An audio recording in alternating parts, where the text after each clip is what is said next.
बाजार के लिए एक और ऐतिहासिक दिन। जी हां, सेंसेक्स और निफ्टी रिकॉर्ड ऊंचाइयों पर करते हुए कारोबार। बड़ा सवाल है कि मजबूत ग्लोबल संकेतों के दम पर और एफआईज की खरीदारी क्या आज 13,000 के ऊपर की क्लोजिंग देगी, और ऐसे में मंथली एक्सपायरी के हफ्ते में कल और परसों के लिए क्या करें तैयारी, ये रहेगा आज का खास फोकस। स्वागत है आप सबका फाइनल ट्रेड में। नमस्कार, मैं हूं अनिल सिंघवी। नमस्कार, मैं हूं दीपांशु भंडारी। तेजी है, निफ्टी सेंसेक्स ने रिकॉर्ड ऊंचाई छुई है। वहीं बैंक निफ्टी में आज बाउंस बैक आ रहा है, 550 अंकों का उछाल है और ग्लोबल क्यूज से भी पॉजिटिव संकेत है। तो सर, इतने अच्छे संकेत आ रहे हैं, बताइए आखिरी 1.5 घंटे का एक्शन कैसा रहेगा, क्या है बड़ी बातें? दीप, देखिए फिर से बाजार ने रिकॉर्ड बनाया यार। अभी बात करते करते और शो की शुरुआत करते निफ्टी पहली बार 13,050 के पार निकला है। अब 13,054 ये नए आंकड़े के तौर पर आ चुका है इतिहास में, और 44,500 के लेवल को पार किया है सेंसेक्स ने।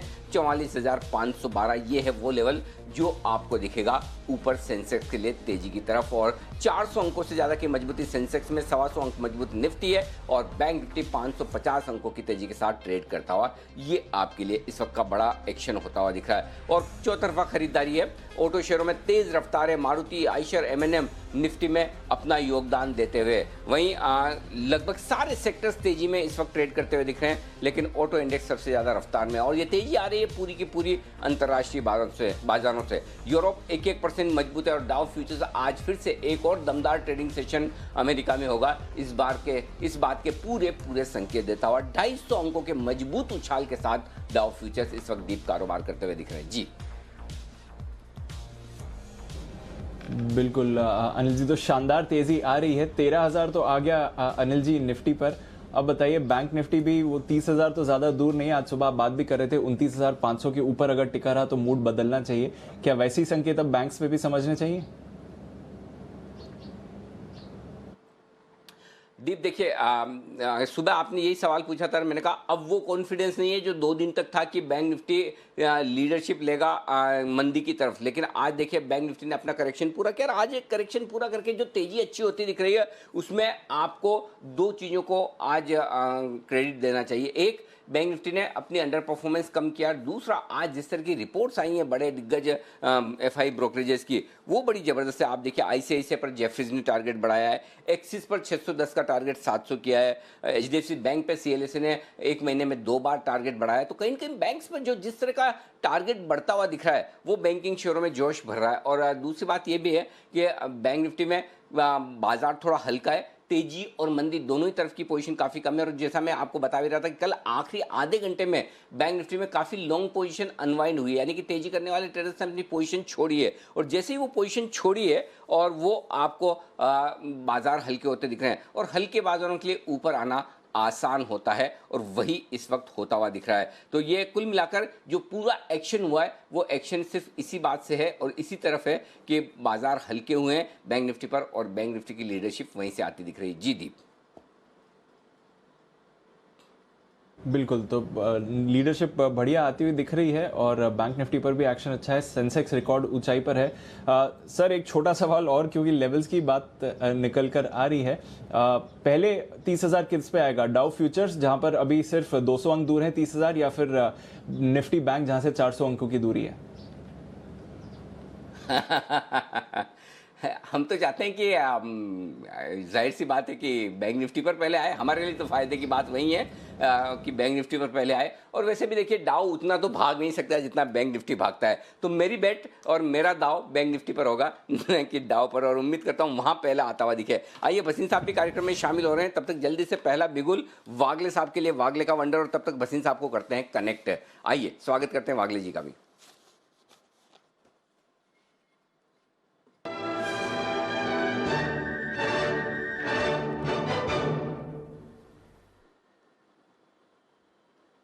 जी वागले साहब बताएं सर। आफ्टरनून अनिल जी, आफ्टरनून दीपांशु। औरोबिंदो फार्मा में मेरे को ब्रेकआउट दिख रहा है। 880 881 का भाव है। यहाँ से लेकर 887 877 तक बाय करें। मेरा स्टॉप लॉस 870 के नीचे का होगा, 869 का, और 910 का मेरा टारगेट होगा। 910 के टारगेट के लिए औरोबिंदो फार्मा में करें खरीदारी, ये है राय वागले साहब की तरफ से। आइए वसीम साहब भी हमारे साथ जुड़ चुके हैं, करते हैं उनका भी स्वागत और वसीम साहब से भी लेते हैं उनकी बेहतरीन पिक्स बिगुल के साथ।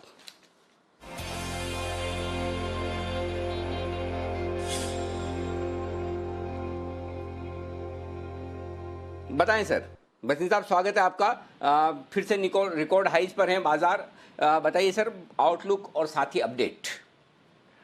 तो सर अब तो एक्सपायरी है और ग्लोबल क्यूज भी अच्छे हैं और फॉरेनर्स की आपने देखा ETF flows are very strong, but जैसे आपको कहा यहाँ से करेक्शन जो होगी थोड़ी सीवियर हो सकती है, तो कीप योर हेजेस गोइंग। जब भी हमने 10,000, 11,000, 12,000, 13,000 जैसा एक कॉन्क्रीट नंबर देखा उसके बाद करेक्शन शार्प रही है। So just a little bit of caution here कि अपने प्रॉफिट को जरूर प्रोटेक्ट करना याद रखना।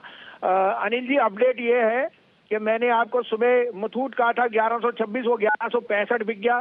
4% आपको गेन है, बुक कीजिए प्रॉफिट। गोदरेज कंज्यूमर में बने रहिए।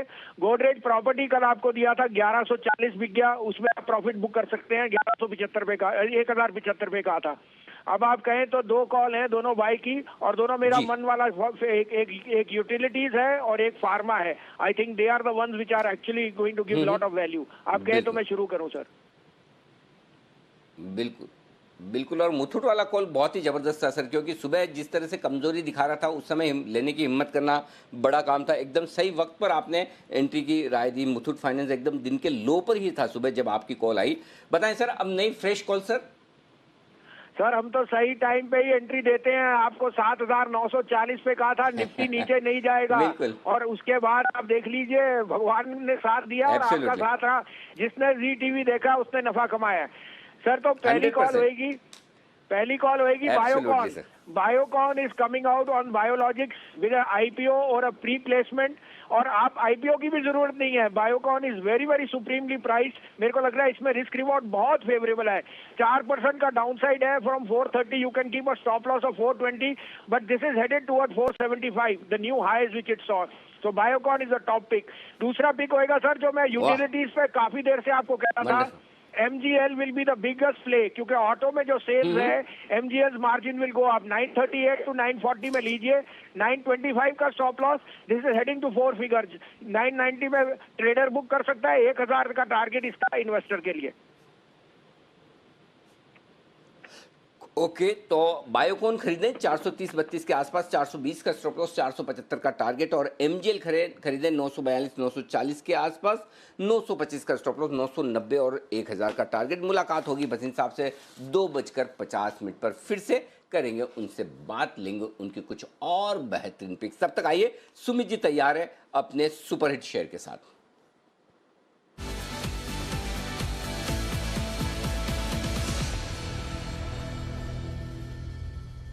सुमित जी बताएं सर, सुबह जो मैंने आपको बोला उसका असर बहुत जबरदस्त दिख रहा है। तो आज सुमित जी क्लोजिंग वाले शो में खुलते ही पहला बिगुल वागले साहब के जस्ट पीछे, वागले साहब के सम्मान के लिए उन्होंने कहा कि पहले एक सीनियर दे दे, उसके बाद में। बताएं सुमित जी। बिल्कुल अनिल जी, गुड आफ्टरनून। और एकदम सोए वाली बात को मैंने पकड़ लिया, और मार्केट सेकंड हाफ का सेशन स्टार्ट होते ही बाय का ट्रिगर आया है, बाय का स्टॉक रडार पे आया है। तो यहाँ पे अनिल जी जो स्टॉक रडार पे आया है उसका भाव चल रहा है 46 रुपए 80 पैसे, 46 रुपीज 80 पैसा। स्टॉक का नाम है मैग्मा फिनकॉर्प लिमिटेड, जिसका सिंबल है मैग्मा, MAGMA। ये स्टॉक के अंदर अनिल जी एक तेजी का मूव देखने को मिल रहा है। ये स्टॉक यहाँ से एक अच्छा अपसाइड मूव दिखाने को तैयार है। आज स्टॉक के अंदर वॉल्यूम्स के साथ प्राइस एक्शन देखने को मिल रहा है, और ये स्टॉक मेरे को लग रहा है ऊपर के अंदर 52 रुपए से लेके 55 रुपए तक का मूव दिखाएगा। 52 से 55 के टारगेट के लिए मैग्मा फिनकॉर्प में अभी यहाँ पे CMP पे खरीदारी करें। नीचे में 43 का स्टॉप लॉस लगाएं, ऊपर में टारगेट 52 से 55 हो सकता है इसी हफ्ते में देखने को मिले। स्टॉक के अंदर खरीदारी करनी है। मैग्मा फिनकॉर्प यहाँ पर आपको करनी है खरीदारी। आइए नजर डालते हैं कुछ और स्टॉक्स पर जहां पर एक्शन बनते हुए दिख रहा है। हमारे साथ मानसी और वरुण तैयार हैं। मानसी, पहले आप बताएं कौन से ऐसे ट्रिगर्स हैं जहां पर बाजार की नजर है। बिल्कुल, गुड आफ्टरनून दीपांशु। आज श्री लेदर्स की बायबैक पर बोर्ड बैठक है। इसके अलावा कल इवेंट स्पेसिफिक दिन होगा, काफी सारे इवेंट्स हैं। सबसे पहले तो टीसीएस पर नजर रखें, क्योंकि टीसीएस बायबैक की रिकॉर्ड डेट है और 26 नवंबर यानी कि शुक्रवार के दिन एक्स डेट होगी। तो बायबैक में हिस्सा लेने के लिए शेयर खरीदने का ये आखिरी मौका कल होगा। गुरुवार एक्स डेट होगी 26 नवंबर टीसीएस बायबैक की। इसके अलावा सीमेंस नतीजों और अंतरिम डिविडेंड के लिए बोर्ड बैठक होगी। मयूर यूनिकोटर्स पर नजर रखें, कल के दिन बायबैक की रिकॉर्ड डेट है और 400 रुपए प्रति शेयर के दाम पर बायबैक की घोषणा की गई है। गुजरात पीपावाव 2 रुपए और 10 पैसे प्रति शेयर के अंतरिम डिविडेंड की रिकॉर्ड डेट है। यूएस फेड पॉलिसी के मिनट्स जारी होते हुए दिखेंगे। इसके अलावा इंगरसोल रैंड इंडिया पर नजर रखनी होगी। रिटेल निवेशकों के लिए ओएफएस जो है वो खुलने जा रहे हैं कल, और रिटेल निवेशकों को अतिरिक्त 12% का डिस्काउंट मिलता हुआ दिखेगा। फ्लाइट में बैठने से पहले आरटीपीसीआर टेस्ट के जो नियम हैं वो भी कल से लागू होते हुए दिखेंगे। दिल्ली गोवा से आने वाले यात्रियों का आरटीपीसीआर टेस्ट जो है वो जरूरी हो जाएगा। राजस्थान गुजरात से भी आने वाले यात्रियों का टेस्ट जरूरी होगा और महाराष्ट्र आने के लिए रिपोर्ट्स जो है नेगेटिव होना जरूरी होगा। ये टेस्ट जो है कल से लागू होते हुए दिखेंगे। गुरुवार का दिन यानी 26 नवंबर सीरीज की एक्सपायरी इस दिन होती हुई दिखेगी। इसके अलावा शेयर बाजार में उतार चढ़ाव को रोकने वाले उपायों की मियाद जो है वो भी खत्म होती 26 नवंबर को दिखेगी। थैंक्स गिविंग के चलते अमेरिकी बाजार गुरुवार के दिन बंद रहेंगे और ट्यूब इन्वेस्टमेंट पर फोकस रहेगा। 26 नवंबर को बोर्ड बैठक है। इक्विटी के जरिए पूंजी जुटाने को लेकर इस बोर्ड बैठक में सोच विचार किया जाएगा। ओके, तो कुछ अहम ट्रिगर्स हैं जहां पर हमको रखनी है नजर। आइए कुछ खबरों वाले स्टॉक्स के बारे में भी जान लेते हैं। वरुण हमारे साथ तैयार हैं। गुड आफ्टरनून वरुण, बताइए मार्केट्स खुलने के बाद कौन से स्टॉक्स एक्शन में आए हैं? गुड आफ्टरनून दीप। देखिए, सबसे पहले तो बीएचईएल, यहाँ सबसे बड़ी खबर आई है कि ये कंपनी जो है काफ़ी सारे बड़े प्रोजेक्ट्स जो है उनके लिए बोलियां लगाने वाली है। 1800 करोड़ के जो वंदे भारत प्रोजेक्ट है उसके लिए बोलियां लगा रहे हैं। तो ये सबसे बड़ी खबर है आज की। डेटामैटिक्स, यूएस में एक सब्सिडरी है इनकी सिग्नेक्स डेटामैटिक्स नाम की, उसमें ये पूरा हिस्सेदारी जो है उसको बेचने वाले हैं। इन्फीबीम एवेन्यूज, यहाँ मस्कट के एक बैंक के साथ इन्होंने पेमेंट सर्विसेज के लिए करार किया है। इन्फोसिस, मंगोलिया की एक कंपनी है, उसके साथ इन्होंने करार किया है। डिजिटल सर्विसेज के लिए करार किया गया है। नोवाटिस, इसकी जो पेरेंट कंपनी है नोवाटिस पीएलसी, वो शेयर बायबैक करने वाली है। $2.5 बिलियन का साइज है जिसका ये शेयर बायबैक करेगी। इसके चलते आज नोवाटिस में आपको तेजी देखने मिल रही है। इरकॉन इंटरनेशनल, इस कंपनी को करीब 405 करोड़ का ऑर्डर मिला है दिल्ली मेट्रो रेल कॉरिडोर से। इसके अलावा आईडीएफसी लिमिटेड, यहाँ पे 34 लाख शेयर्स का बड़ा सौदा हुआ है। 45 रुपए के भाव पे ये सौदा हुआ है। ओके, तो ये हैं आपके लिए कुछ खबरों वाले स्टॉक्स। कई सारे कैश स्टॉक्स हैं जहां पर अच्छा एक्शन आ रहा है, साथ ही कई सारे और स्टॉक्स हैं जहां पर आप मूवमेंट आते हुए देख रहे हैं। पर कुछ स्टॉक्स हैं जहां पर एक बढ़िया तेजी बनी है, उसमें से एक बॉश का स्टॉक है। जरा इस पर नजर डालिए। 10% का वायदा बाजार में ऑलरेडी सर्किट लग चुका था, उसके बाद भी आपने फ्रेश खरीदारी आती हुई देखी है। MSCI के तो ये बाहर जा रहा है, तो वहां पर तो आपने वो थोड़ी सेलिंग का प्रेशर देखा था, पर उसके बाद अब मूवमेंट आ रहा है। कुणाल जी, बॉश का चार्ट देखिए, इतना बड़ा मूव यूजुअली देखते नहीं है। बॉश 11% ऊपर 13,000 के पार है, क्या बता रही है चार्ट?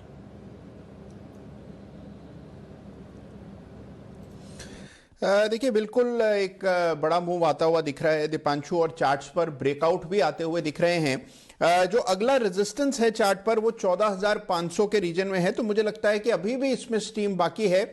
बिल्कुल खरीद करके चलें। थोड़ा सा इलिक्विड काउंटर है, लेकिन जो लोग खरीद के ट्रेड कर सकते हैं, मुझे लगता है कि 14,500 से 14,600 के लेवल आते हुए दिखेंगे खरीदने की और होल्ड करने की राय।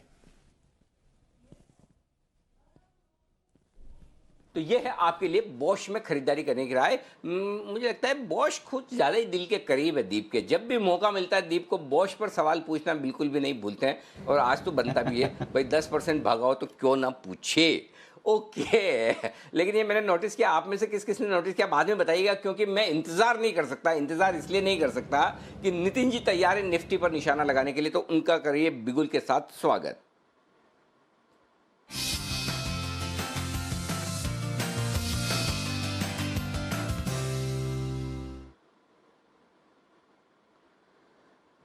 स्वागत है नितिन जी आपका। बताएं सर, निफ्टी पर, बैंक निफ्टी पर किस पर निशाना लगाएंगे सबसे पहले? किशन जी, निफ्टी की 13,000 की कॉल ऑप्शन खरीदेंगे। 102 रुपए में मिल रही है सामने, और ये कॉल ऑप्शन खरीदनी चाहिए। और ये मुझे लग रहा है आज ही के दिन बहुत तेज भागेगी क्लोजिंग में। डेटा में आगे डिस्कस करूंगा, पहले ये कॉल खरीद लेते हैं। और उसके बाद बैंक निफ्टी की भी हम कॉल खरीदते हैं 29,600 की, जो 304 रुपए में मिल रही है। और इसका स्टॉप लॉस होगा 200 रुपए का, और टारगेट होगा 450 रुपए का। यानी कि निफ्टी और बैंक निफ्टी दोनों की कॉल ऑप्शन खरीदनी है। बैंक निफ्टी की 29,600 की हम खरीद रहे हैं, और निफ्टी की हम 13,000 की खरीद रहे हैं। डेटा मैंने जी ऐसा दिख रहा है कि सुबह से जो मार्केट ऊपर बढ़ी है, इसमें बैंक निफ्टी में बहुत तगड़ी बाइंग हुई है, करीब 20-22% का ओपन इंटरेस्ट हुआ है, बट बैंक निफ्टी उतनी बढ़ी नहीं है खुलने के बाद और निफ्टी ऊपर जाती जा रही है। तो मुझे लग रहा है कि अब जो ट्रिगर लास्ट में मिलेगा हमें 1-1.5 घंटे में, वो बैंक निफ्टी से मिलेगा और बैंक निफ्टी को बहुत तेजी से ऊपर लेके जा सकती है। और दूसरा ट्रिगर मुझे अनिल जी ये दिख रहा है कि जो 13,000 की पोजीशंस है, 13,000, 13,050 और 13,100 की कॉल्स में करीब-करीब 70-75 लाख शेयर्स का ओपन इंटरेस्ट है, जो ट्रैप हो गए और सुबह से इन्होंने अभी तक पोजीशन ज्यादा काटी नहीं है और मार्केट सुबह से 13,000 से ऊपर है। तो अब ये डर होगा कि 13,000 के जो कॉल राइटर्स हैं, 13,050 और 13,100 वाले, वो लास्ट के 45 एक घंटे में काटने के लिए आएंगे और जिसमें मार्केट बहुत तेजी से ऊपर जा सकती है। तो इसलिए मैं कॉल ऑप्शन दोनों की ले रहा हूं और मुझे ऐसा लग रहा है कि आज 13,100 आज हो सकती है और बैंक निफ्टी 29,800 हो सकती है। तो ये सोचते हुए इन दोनों स्ट्राइक्स को बाय करने की सलाह है। ठीक है, तो निफ्टी आप जो कह रहे हैं 102 रुपए में 13,000 वाला in the money call option खरीदना है, इसका स्टॉप लॉस और टारगेट बताएं सर। ये देखिए, इसका स्टॉप लॉस होगा 75 रुपीज का और टारगेट होगा 140 से 145 और बाकी 100 के दौरान अभी हम लोग कुछ भी ऊपर नीचे होगा तो डिस्कस करके देख लेंगे, बट फिलहाल टारगेट 140 से 145 रखेंगे, स्टॉप लॉस 75 का रखेंगे और बैंक निफ्टी की जो कॉल हम 29,600 की ले रहे हैं उसका टारगेट 450 का रखेंगे और स्टॉप लॉस हम 200 के आसपास का रखेंगे। ओके, ओके, तो ये है आपके लिए निफ्टी बैंक निफ्टी दोनों पर ऑप्शंस के जरिए ट्रेड की सलाह दे रहे हैं नितिन जी और बढ़िया मूव आते हुए दिख रहा है। कन्विक्शन कॉल्स हैं, यहाँ से और अच्छी रफ्तार पकड़ने के लिए तैयार हैं। रफ्तार पकड़ने के लिए तैयार हैं कुछ और स्टॉक्स। आरबीएल बैंक, जिसके बारे में हम सुबह बात भी कर रहे थे और किरण जी ने आपको यहाँ पर राय भी दी थी खरीदारी की, अच्छा एक्शन वहाँ पर आ रहा है। M&M फाइनेंस, यहाँ पर भी आप बढ़िया तेजी बनते हुए दिख रहे हैं और ये बैन में भी नहीं है, तो एक बार बंसल जी से इस पर भी राय ले लेता हूँ। बंसल जी, M&M फाइनेंस कुछ दिन पहले आपके चार्ट कॉर्नर की तरफ से कॉल भी आया था सर, बढ़िया मूवमेंट है, अब बताइए अगले लेवल्स क्या रहने चाहिए? 170 तक तो आ ही चुका है।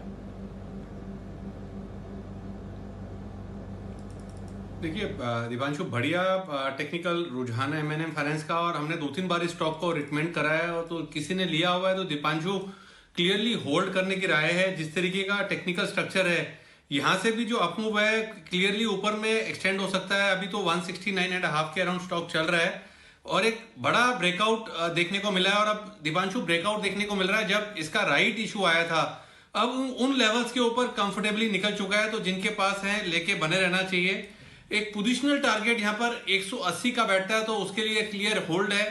और दीपांशु, इसके साथ साथ आपसे गुजारिश है, एक एल्गो ट्रेड का एक बिगुल बजा दीजिए। हमारे पास एक एल्गो ट्रेड है। बिल्कुल सर, बिगुल बताते हैं राकेश जी कुणाल जी के लिए एल्गो पिक का।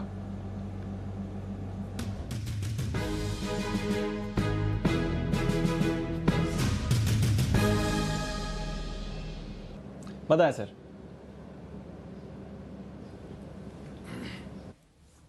दीपांशु, खरीदारी की राय है गुजरात गैस में। गुजरात गैस को देखें तो एकदम 52 वीक हाई पर है, uncharted territory, blue sky zone, खुले नीले आकाश में इसने एक ब्रेकआउट दिया है, तो इसको खरीदें। ओवर टू कुणाल जी। देखिए, एक बड़ा ब्रेकआउट दीपांशु चार्ट पर आता हुआ दिख रहा है, बहुत ही अच्छा मोमेंटम बना है। पेट्रोनेट एलएनजी में भी तेजी है, लेकिन गुजरात गैस में जो ब्रेकआउट है ये बहुत इंपॉर्टेंट है। ये स्टॉक लाइफ टाइम हाई पर ट्रेड हो रहा है। इन स्तरों पर बाय करके चलें। 332 रुपए पर 332 पर एक छोटा सा स्टॉप लॉस रखें। पहला टारगेट 350 रुपए का, 350 का पहला बड़ा अग्रेसिव टारगेट होगा, तो 350 और 355 इन दो टारगेट्स के लिए बाय करें गुजरात गैस। स्टॉप लॉस रखना है 332 रुपए। तो 332 का स्टॉप लॉस, 350 355 के टारगेट्स नजर रखिए। एमजीएल पर अभी थोड़ी देर पहले भसीन साहब आपको पिक देकर गए थे। गुजरात गैस पसंद आ रहा है राकेश जी कुणाल जी को, और थोड़ी देर पहले मैं देख रहा था आईजीएल पर भी थोड़ा एक्शन बनते हुए दिख रहा था, वो स्टॉक भी दोबारा मूवमेंट आपको दिखा रहा था। नजर रखिए गैस डिस्ट्रीब्यूशन स्टॉक्स और साथ ही पेट्रोनेट एक और स्टॉक जहां पर अच्छी मूव आती हुई दिख रही है। BEL यहाँ पर अब खरीदारी वापस लौटती हुई दिखी है, ये स्टॉक दोबारा एक्शन में आ रहा है। सुमित जी जरा इसके चार्ट देखिए, क्योंकि बड़ी मूव के बाद थोड़ा कंसोलिडेशन हुआ और अब वापस BEL मूवमेंट दिखा रहा है। इस बार 110 115 के लेवल्स आ सकते हैं, 107 पर है फिलहाल। दीपांशु, BEL के अंदर तेजी तो बन रही है, तेजी बनने के बाद अभी ऊपरी लेवल पे थोड़ा सा कंसोलिडेट कर रहा है। मेरे को लग रहा है कि BEL के अंदर जैसे ही स्टॉक के अंदर ऊपर में 109 रुपए का लेवल तोड़ेगा कन्विंसिंगली और उसके ऊपर क्लोजिंग देखने को मिलेगी, तो फिर BEL जल्दी ही ऊपर में 115 रुपए 116 रुपए तक का लेवल दिखा सकता है।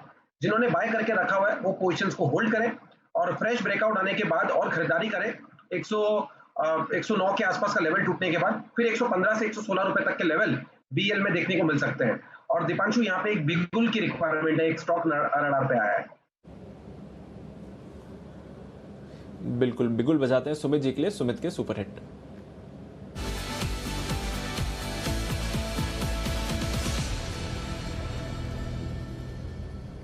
बताइए सुमित जी। बाय का स्टॉक आया है दीपांशु रडार पे। स्टॉक का भाव चल रहा है 98 रुपीज 80 पैसा। स्टॉक का भाव चल रहा है 98 रुपीज 80 पैसा। स्टॉक का नाम है Gujarat Pipavav port limited, GPPL, Gujarat Pipavav port limited, जिसका सिंबल है GPPL। ये स्टॉक में बहुत बड़ा ब्रेकआउट है दीपांशु। सबसे पहला रीजन मल्टीपल रेजिस्टेंस ब्रेकआउट। दूसरा रीजन अप्रैल 2019 के हाई टूट रहे हैं, अप्रैल 2019 के हाई टूट रहे हैं।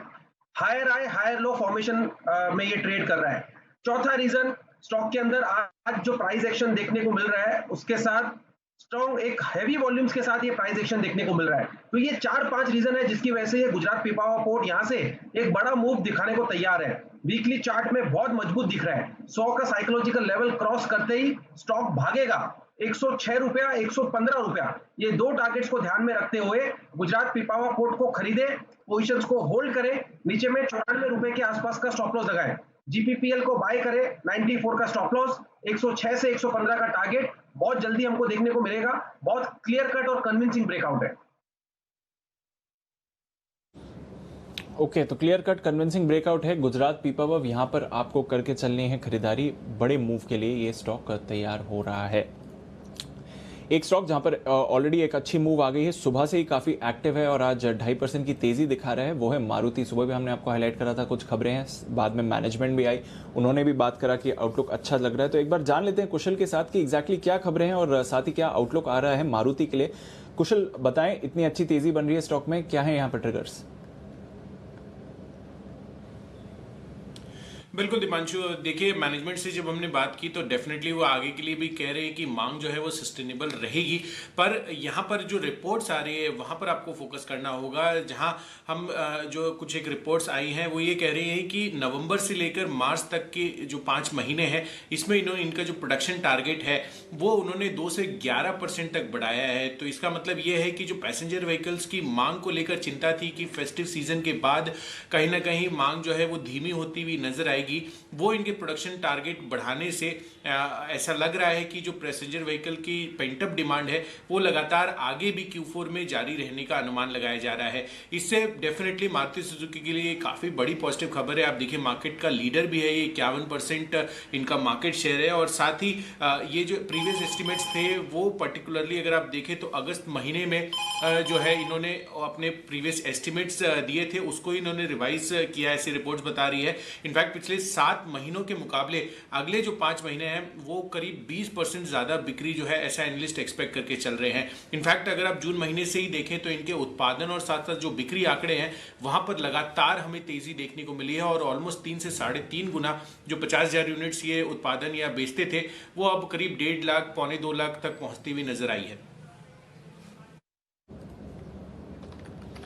बिल्कुल, तो लगातार बिक्री बढ़ रही है, कंपनी कह रही है कि मांग में सुधार है, ये अपना आउटपुट भी बढ़ाने जा रहे हैं। तो ऑल राउंड आप देख रहे हैं कि अच्छा एक्शन है मारुति में और मारुति के साथ साथ आप देख रहे हैं कि पूरे ऑटो स्पेस और साथ ही ऑटो एंसिलरीज यहाँ पर बढ़िया मूव आते हुए दिख रहा है। तो नज़र रखिए इस पूरी स्पेस पर, जिस तरह से सुबह से ही तेज़ी का माहौल बना हुआ है। एक बार सुमित जी से चार्ट चेक भी ले लेते हैं मारुति पर। सुमित जी सुबह भी बात कर रहे थे 7200 पर आया है मारुति, बताइए यहाँ से क्या ऊपर जा सकता है? और गुजरात पिपावा जहां पर अभी आपने कॉल दिया था वहां पर और एक्शन आ गया है आपकी कॉल के बाद, उसको भी अपडेट करें सर। बिल्कुल दीपांशु, मारुति हमने सुबह भी डिस्कस किया था, मारुति तेजी में है। मारुति का अब यहाँ से रैली स्टार्ट हुआ है, मारुति ने जस्ट गियर चेंज किया है और ये रफ्तार पकड़ने वाला है। 7200 का लेवल टूटने के बाद स्टॉक में मोमेंटम और बढ़ेगा।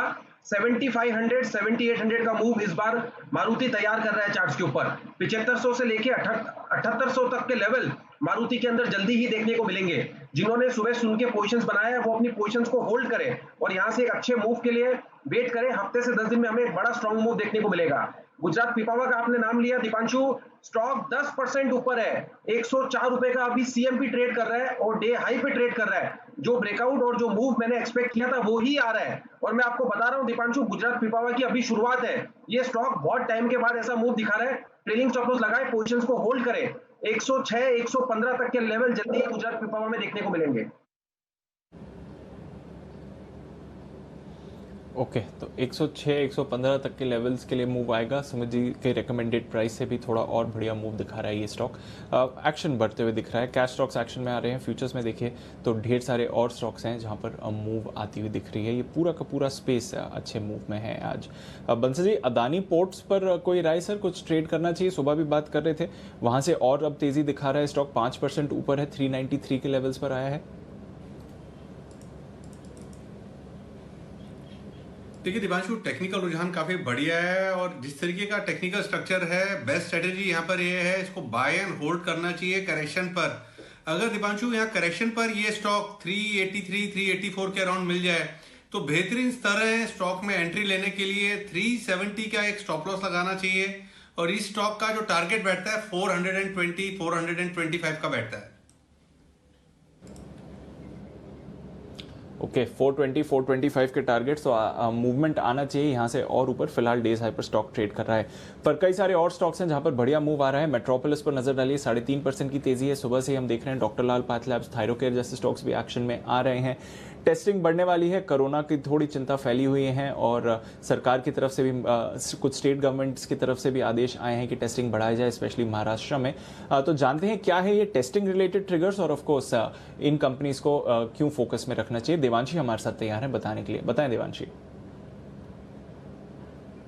बिल्कुल, अब देखिए फिलहाल जो महाराष्ट्र की तरफ से नई गाइडलाइंस जारी होती हुई दिखी हैं, इनके मुताबिक ऐसा है कि अगर आपको महाराष्ट्र में एंट्री करनी है, यानी कि आप रेलवे से या तो आप हवाई जहाज से आते हैं, तो आपको जो कोरोना टेस्ट है वो करनी अनिवार्य होगी। उसके बिना आपको एयरलाइंस में एंट्री मिलती हुई नहीं दिखेगी। साथ ही इनका ये कहना है कि आपका 72 आवर्स पहले का ये रिपोर्ट होना चाहिए। अब 2 तरह से कोरोना टेस्ट होती है, एक जो रैपिड टेस्ट होती है, एंटीजन टेस्ट होती है, और दूसरी होती है RT-PCR टेस्ट, जो कि ज़्यादा रिलायबल होती है। अब ये जो टेस्ट है वो करनी आपको अनिवार्य होगी, स्पेशली अगर आप 4 शहरों से आते हैं, दिल्ली, गोवा, राजस्थान, गुजरात से अगर आप महाराष्ट्र में एंट्री करना चाहते हैं तो ये टेस्ट आपको करानी होगी। इसी के चलते हम देख रहे हैं कि जो डायग्नोस्टिक कंपनीज हैं इनके वॉल्यूम्स थोड़े से बढ़ते हुए दिखेंगे। सेंटिमेंटली इनके लिए काफ़ी पॉजिटिव है। जैसे कि मैंने कहा, आप एंटीजन टेस्ट नहीं करवा सकते, वो थोड़े से सस्ते होते हैं, करीब 500 से 600 रुपये के आसपास। लेकिन अगर आपको RT-PCR टेस्ट आप लेते हैं तो 1000 रुपये से लेके 2000 के बीच में ये टेस्ट होते हैं। और जैसे कि हम देख रहे हैं कि इसी के चलते इनके जो वॉल्यूम से अब धीरे धीरे बढ़ते हुए दिख रहे हैं। दिल्ली जैसे राज्य में हम देख रहे हैं कि जो अब RT-PCR टेस्ट है, जो कि ज़्यादा रिलायबल टेस्ट हैं, वो अब धीरे धीरे ज़्यादा बढ़ते हुए दिख रहे हैं। इसके चलते डायग्नोस्टिक कंपनीज को फायदा होता हुआ दिखेगा। डॉक्टर लाल में हम देख रहे हैं ऊपरी लेवल से थोड़ा सा प्रेशर है, लेकिन मेट्रोपोलिस, थायरोकेयर, इनके वॉल्यूम्स लगातार बढ़ते हुए दिख रहे हैं। एक पॉजिटिव बात ये भी है कि अब स्पाइस जेट ने भी ये टेस्ट लॉन्च किए हैं, जो 6 घंटे में आपको यहाँ पे रिपोर्ट मिलती हुई दिख रही है, लेकिन वो 500 रुपीज़ प्रति टेस्ट चार्ज करते हैं। तो इसके चलते हम देख रहे हैं कि जो एविएशन कंपनीज है इनके लिए थोड़ा सा नेगेटिव सेंटिमेंट है, लेकिन डायग्नोस्टिक कंपनीज जो हैं इनकी वॉल्यूम्स बढ़ते हुए दिखेंगे, टेस्ट और भी ज़्यादा बढ़ती हुई दिखेगी और रिलायबल टेस्ट है, ये एक पॉजिटिव ट्रिगर बनता हुआ दिख रहा है सारी डायग्नोस्टिक कंपनीज के लिए। ओके, तो एक पॉजिटिव ट्रिगर बन रहा है डायग्नोस्टिक कंपनीज के लिए। विजय चोपड़ा साहब भी हमारे साथ जुड़ रहे हैं। चोपड़ा साहब, वैसे तो ऑलरेडी अच्छी मूव आ चुकी है इन सारे डायग्नोस्टिक स्टॉक्स में, पर अब अगर टेस्टिंग बढ़ती है तो क्या दोबारा मार्केट एक्शन आएगा? क्या आप भी फेवरेबली देखेंगे इन स्टॉक्स को? नमस्कार।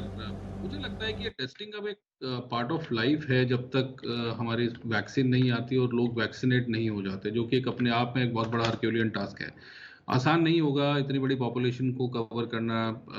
तो मुझे लगता है कि टेस्टिंग तो बढ़ेगी और अब ये टियर 2-3 टाउन्स तक जाएगी। अभी तक तो टेस्टिंग जो हम देख रहे थे बड़े शहरों में तो लोग अपने आप करा रहे हैं, जागरूक हैं, मगर एक अच्छी अपॉर्चुनिटी होगी इन सारी बड़ी कंपनीज के लिए कि ये टियर 2-3 टाउन्स में भी जाएं और वहाँ पर भी टेस्टिंग करें।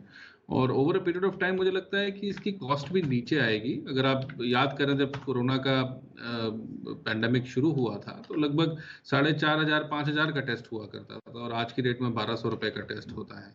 तो आने वाले टाइम में हो सकता है सरकार और इसके ऊपर कोई छूट दे या कोई सब्सिडी आए और आपको भाव कम होते दिखे, मगर लैब्स के लिए ओवरऑल बहुत अच्छी बात है। इनका बिजनेस बढ़ेगा ही बढ़ेगा, इसमें कोई दो राय नहीं है। और मुझे लगता है यहाँ से भी धीरे धीरे ये लोग तेजी बनाते रहेंगे और एक सस्टेनेबल बिजनेस रहेगा इनका कुछ समय तक।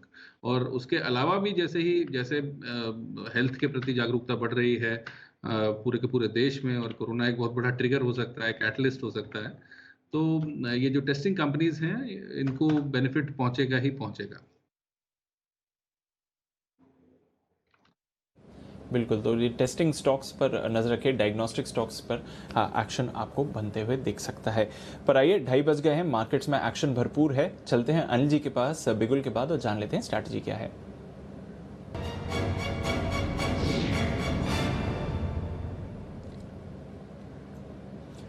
अनिल जी, भारतीय बाजार तो रिकॉर्ड हाई पर हैं, डेज हाई पर बैंक निफ्टी भी आते हुए दिख रहा है और डेज हाई पर डाउ फ्यूचर्स भी है सर।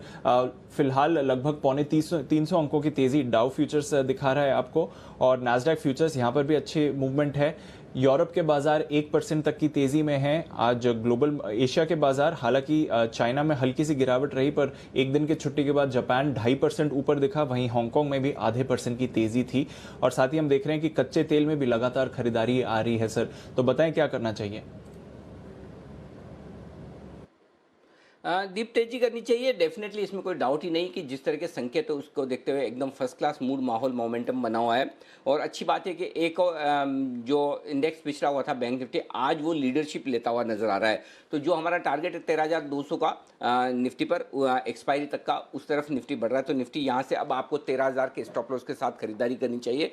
13,050-60 के आसपास भी यहाँ पर खरीदारी कर सकते हैं, मैं स्पॉट लेवल की बात कर रहा हूँ। और आपका टारगेट 13,100, 13,150, 13,200 के होने चाहिए। ये आपके लिए 3 टारगेट हो जाते हैं ऊपर की तरफ निफ्टी के लिए। और क्यों हो जाते हैं वो मैं बताता हूँ। क्यों 13,000 के नीचे अब जाना मुश्किल है। 13,000 के पुट पर 43 लाख शेयर हैं, उसमें से 33 लाख शेयर आज ही जुड़े हैं। और जब 33 लाख शेयर आज ही जुड़े तो ये एक बेस का काम करेगा। और अब 13,000 जब तक नहीं तोड़े तब तक बिल्कुल भी कमजोरी नहीं है। और सबसे बड़ी बात, आप लाइफ टाइम हाई पर हैं और आपके लिए स्टॉप लॉस सिर्फ 60 पॉइंट दूर है। इससे बढ़िया क्या बात हो सकती है। और जिनको रॉक बॉटम स्टॉप लॉस लगाना है उनके लिए अब स्टॉप लॉस हो जाएगा 12,950 का या 12,935 का। तो बहुत ही छोटा स्टॉप लॉस है और आपके लिए तेजी की पोजीशन राइड करने का वक्त है। जैसे आप 13,000 के पार निकले, लगभग 90 लाख शेयर बैंक निफ्टी में ऐसे हैं जो शॉर्ट हो चुके हैं, और ये 90 लाख शेयरों की शॉर्ट कवरिंग होना तय है, ये बात पक्की है। अब छोटा सा रुकावट का लेवल 13,100 है और उसके बाद 13,200 अगला टारगेट है। तो अब से लेकर एक्सपायरी तक 13,200 के आसपास के टारगेट बनते हैं। जहाँ तक बैंक निफ्टी का सवाल है, 29,500 को पार करने के बाद बैंक निफ्टी में भी शॉर्ट कवरिंग आने की पूरी संभावना है और यहाँ पर भी एक अच्छा रुझान बनता दिख रहा है। 29,000 आपके लिए रॉक बॉटम सपोर्ट है। अब 29,500 के स्टॉप लॉस के साथ आपको तेजी में बने रहना चाहिए। और ऊपर का टारगेट जो बनेगा वो छोटा टारगेट है। मैं एक्चुअली 2,000 देना भी चाहता था बैंक निफ्टी में, लेकिन थोड़ा सा लेट हो गया और बैंक निफ्टी तब तक भाग गया। नितिन जी ने पहले रिकमेंड कर दिया तो उसके बाद तेज दौड़ लगाने लगा। अदरवाइज बैंक निफ्टी का मेरा आज का टारगेट, अब जो है आज का टारगेट यहाँ से 29,750, 29,775 का है। इस अभी की तेजी में 29,784, 29,784 ये हाई बनाया है बैंक निफ्टी ने और उसके आसपास बैंक निफ्टी आज पहुंचना चाहिए। 29,750, 29,775 आज ही बैंक निफ्टी पहुंचना चाहिए और उसके बाद इवेंचुअली अगर उसके ऊपर क्लोज हुए तो 30,000 की तरफ भी दौड़ लगाने की तैयार है। तो मुझे लगता है 30,000 भी आना चाहिए, लेकिन उससे पहले 29,750 ये टारगेट होगा। उसके बाद का टारगेट होगा 29,900 का। और जिस तरह के डेटा फॉर्मेशन और जिस तरह की शॉर्ट कवरिंग की संभावनाएं दिख रही, बैंक निफ्टी डे हाई पर आज बंद होना चाहिए, निफ्टी डे हाई पर बंद होना चाहिए, ये साफ नजर आ रहा है। तो दोनों ही निफ्टी और बैंक निफ्टी डे हाई पर बंद होने की तैयारी में आपको नजर आएंगे। तो ये है आपके लिए जबरदस्त एक्शन। तो अब मैं आपको बैंक निफ्टी के ऊपर के लेवल दे दूं, 29,750, ठीक है, 29,900 30,150, 30,250 ये सारे लेवल्स हैं जो आप नोट करके रखें ताकि आपके आगे काम आएंगे। और देखिए बात करते करते बैंक निफ्टी भी डे हाई पर आ चुका है 29,700 को पार करता हुआ। तो 29,750, 29,775 छोटा टारगेट, 29,900 क्योंकि मैं थोड़ा लेट हो गया, ये समझ लीजिए नितिन जी ने दिया वही कॉल को इसको आगे बढ़ा दें, बट अदरवाइज मेरा 2000 का कॉल भी बैंक निफ्टी में ज़रूर आता था, लेकिन थोड़ा सा बढ़ चुका है। तो अब यहाँ से अगर मैं बोलूँगा तो बोलते बोलते 50 पॉइंट और बढ़ जाएगा तो फ़ायदा नहीं है। 29,750 75 का छोटा टारगेट है, 29,900 का दूसरा टारगेट है बैंक निफ्टी के लिए। तो दोनों में तेजी के साथ चलें, ये मेरी राय है। जी दीप। बिल्कुल अनिल जी, तेजी के साथ चलें और बैंक निफ्टी दोनों पर ही बड़े मूव के लिए तैयार हो जाइए। एक स्टॉक जिसमें बड़ा मूव आते हुए दिख रहा है और रॉयटर्स के हवाले खबर आई है BEML पर। कुणाल जी आप चार्ट पुल अप करिए, तब तक मैं खबर भी बता देता हूं।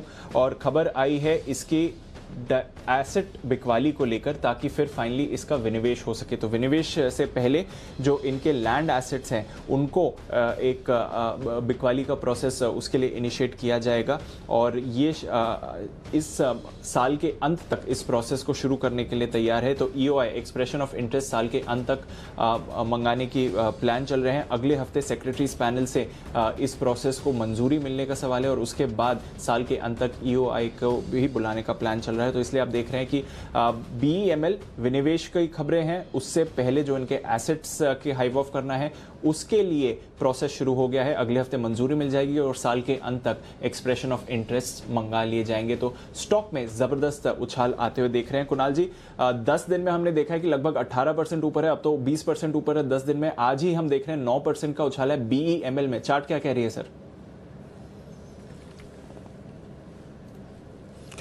देखिए एक बड़े कंसोलिडेशन का ब्रेकआउट होते हुए दिख रहा है दीपांशु। निचले स्तरों पर काफी अच्छा बेस बना, एक राउंडिंग बॉटम पैटर्न बना और ब्रेकआउट आ रहा है। केवल एक अड़चन है 730 रुपए के आसपास, जहां अभी ये स्टॉक ट्रेड कर रहा है। यही लेवल अगर आप देखें प्रीवियस स्विंग हाई है, अगस्त के महीने में भी इन्हीं लेवल से टकराकर स्टॉक नीचे आया था। तो मुझे लगता है कि अब इन स्तरों पर नई खरीद नहीं करनी चाहिए। 730 का स्तर पार हो जाए तब बाय करें, तब मुझे लगता है 850 तक का एक मोमेंटम बनेगा। 730 के ऊपर मेरी खरीदारी की राय रहेगी और जिन्होंने कल परसों खरीदा हुआ था मुनाफे में है, एक बार प्रॉफिट बुक करें इस खबर के आने के बाद। 730 के ब्रेकआउट पे फिर खरीदेंगे।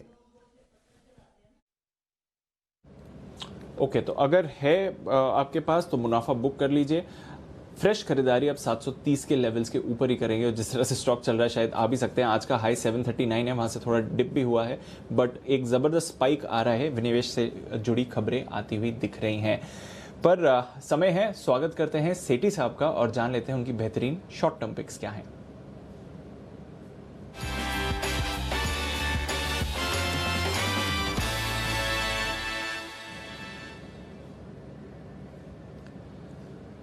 स्वागत है सेठी साहब, बताइए पहली पिक क्या रेकमेंड करना चाहेंगे शॉर्ट टर्म लिहाज से? Good afternoon Deepanshu, good afternoon Anil ji. देखिए जो मेरी आज की पहली पिक है, कल एक मैंने फार्मा स्टॉक को रिकमेंड किया था और उसमें एक अपार सफलता मिली, दोनों टारगेट अचीव हो गए। स्टॉक था अल्बर्ट डेविड, जो कि मैंने 437 के लेवल पर रिकमेंड करा था। 455 का पहला टारगेट और 470 का दूसरा टारगेट, दोनों आज मीट हो गए। आज भी फार्मा सेक्टर से एक छोटी साइज की फार्मा कंपनी है, कंपनी का नाम है थेमिस मेडिकेयर। स्टॉक का भी प्राइस है 350 रुपए का। 50 साल का एक्सपीरियंस है इस कंपनी को पेन मैनेजमेंट, क्रिटिकल केयर और एंटी इन्फेक्टिव्स के मामले में।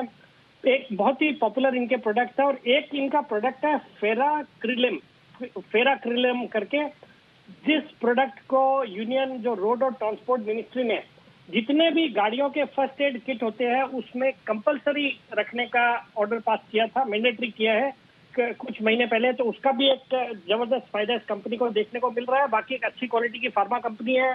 फंडामेंटल्स बहुत ही अच्छे हैं। मार्केट कैप 320 करोड़ के करीब का है। वैल्यूएशन देखेंगे तो सिर्फ 10 के मल्टीपल पे ये स्टॉक ट्रेड करता है।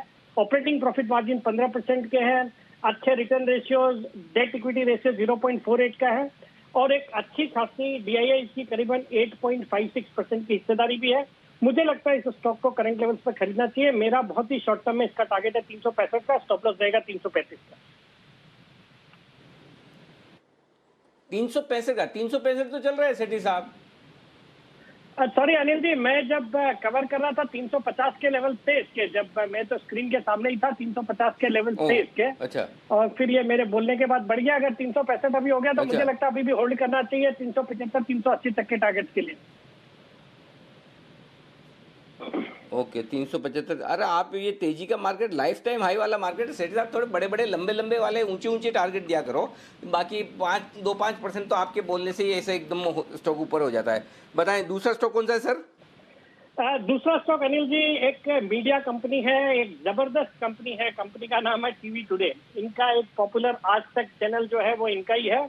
और मेरा ये मानना है कि ये जो क्वार्टर गया है इसके नतीजे या जो क्वार्टर चल रहा है नतीजे बेहद ही शानदार होने चाहिए, बिकॉज 2-3 बड़ी खबरें थी। एक तो बिहार में इलेक्शन थे, फिर कई बाईपोल्स हुए हैं, तो उसके कारण से भी काफी एडवर्टीजमेंट रेवेन्यूज में अच्छा इजाफा होना चाहिए। फिर यूएस इलेक्शंस को भी जनरल न्यूज चैनल्स ने काफी कवर किया, लोगों का इंटरेस्ट था भारत में भी, उसका भी फायदा रहेगा। बाकी फंडामेंटली बहुत ही अच्छी कंपनी है। वैल्यूएशन के लिहाज से देखें तो करीबन 12 के मल्टीपल पे स्टॉक ट्रेड करता है। ऑपरेटिंग प्रॉफिट मार्जिन 25-26% के, return on equity 16%, return on capital employed 24.5% का है। बहुत अच्छी दर से कंपनी ग्रो कर रही है और FIs अराउंड 30% इसमें स्टेक ओन करते हैं। तो मेरा जब मैंने कवर करना शुरू किया, अभी भाव मुझे पता नहीं है, 209 रुपए के आसपास के प्राइस पे, और मेरा बहुत ही शॉर्ट टर्म में 220 का टारगेट है, बाकी स्टॉप लॉस रखना है 198 का।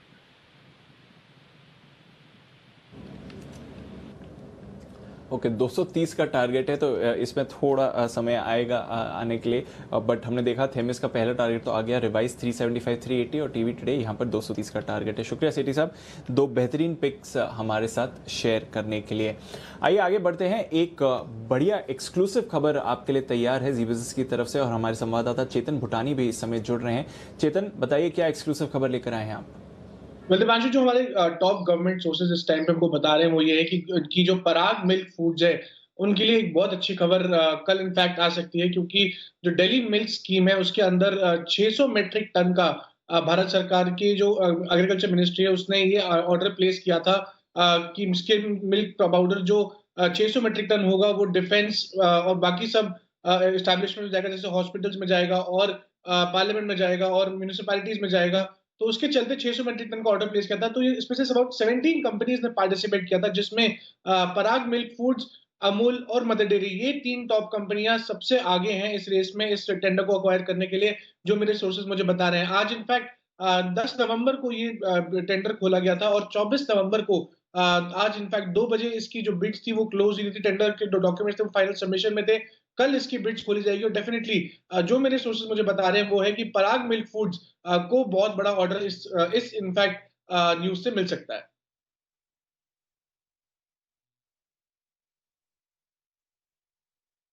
ओके तो पराग मिल्क फूड्स के लिए बढ़िया खबर आती हुई दिख रही है। एक बड़ा प्रोक्योरमेंट स्कीम मिलकर सरकार करने वाली है। टेंडर थोड़ी देर पहले बंद हुआ था, 10 नवंबर पर खुला था। और चेतन की खबर का जी बिजनेस की एक्सक्लूसिव खबर जो चेतन भूटानी लेकर आए हैं उसका इम्पैक्ट देखिए।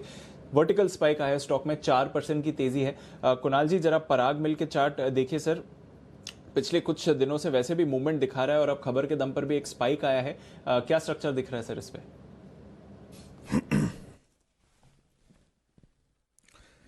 देखिए काफी अरसे से हम देख रहे हैं ये स्टॉक अंडर परफॉर्म कर रहा है दीपांशु। देखिए बाजार लाइफ टाइम हाई पर ट्रेड हो रहा है, ये अपने लाइफ टाइम हाई से बहुत नीचे ट्रेड हो रहा है और उसके बाद भी किसी तरह का मोमेंटम या रिकवरी के साइन नहीं है।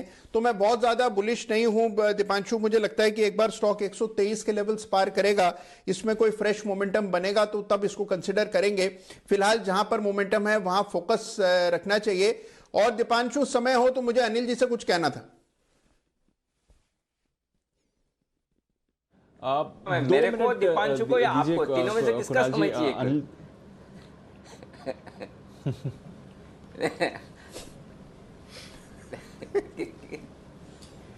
जी कुणाल जी किसका समय चाहिए? समय बड़ा बलवान होता है नहीं? दीप के पास एक नहीं, मेरे पास समय बलवान है। मेरे पास तो सिर्फ समय है और कुछ है ही नहीं। मेरे पास समय के अलावा कुछ है क्या? बिल्कुल है सर, बताइए। नहीं अनिल जी, गिफ्ट भी होना चाहिए आपके पास, समय के साथ गिफ्ट भी होना जरूरी है अनिल जी। तो अनिल जी देखिए आज मेरा जन्मदिन है, अभी तक आपने गिफ्ट देने की कोई पेशकश नहीं कही, तो मैंने कहा सामने से मांगना पड़ेगा। तो अनिल जी आपके पास 2 विकल्प हैं, या तो देखिए कोई गिफ्ट का शेयर बता दीजिए, अन्यथा फिर अनिल जी दूसरा एक उर्दू वाला शेयर होता है, तो उसकी में मुझे पता है आपके पास एक कॉपी है, उसमें कई सारे शेर शायरी आपने लिखी हुई है, तो या तो एक शायरी सुना दीजिए अनिल जी या फिर कोई शेर बताइए। देखिए अभी अभी मैंने आपको समय दिया, बराबर है। जिंदगी में सबसे बड़ा गिफ्ट होता है वो समय। अगर आप जिंदगी में किसी को समय देते हैं, ये ऐसी चीज है जो आपकी जिंदगी में वापस कभी आ ही नहीं सकता, जो बीता हुआ समय वापस आ नहीं सकता, ये प्राइसलेस है। बाकी तो क्या है, मैं शेयर दे दूं, पैसे दे दूं, वापस कमा लूंगा, कुछ भी हो जाएगा, लेकिन समय से बड़ा गिफ्ट तो कोई है ही नहीं। कुणाल जी तो समय दिया आपको, लेकिन आपको मैं ऐसे आपका दिल नहीं तोड़ूंगा। तो चलिए आपके लिए, हमारे दर्शकों के लिए एक गिफ्ट कि कुणाल जी की बर्थडे पे एक गिफ्ट। अब ये बताइए कि बिगुल कौन सा चाहिए, कल के 2000, आपकी स्पेशल पिक, आपका चार्ट कॉर्नर, या जो भी, मतलब आप जो बोलो वो वाला बिगुल। आज आपकी बर्थडे, आपके बोलने वाला बिगुल बजेगा। अनिल जी देखिए, बिगुल बजवाइए चार्ट कॉर्नर का, और पिक अनिल जी आप दीजिए आज। ये लो, देखा, मौका छोड़ते नहीं कुणाल जी। चलिए कुणाल जी और राकेश जी के चार्ट कॉर्नर में मेरे कल के 2000 का कॉल, चलिए बजाइए सर।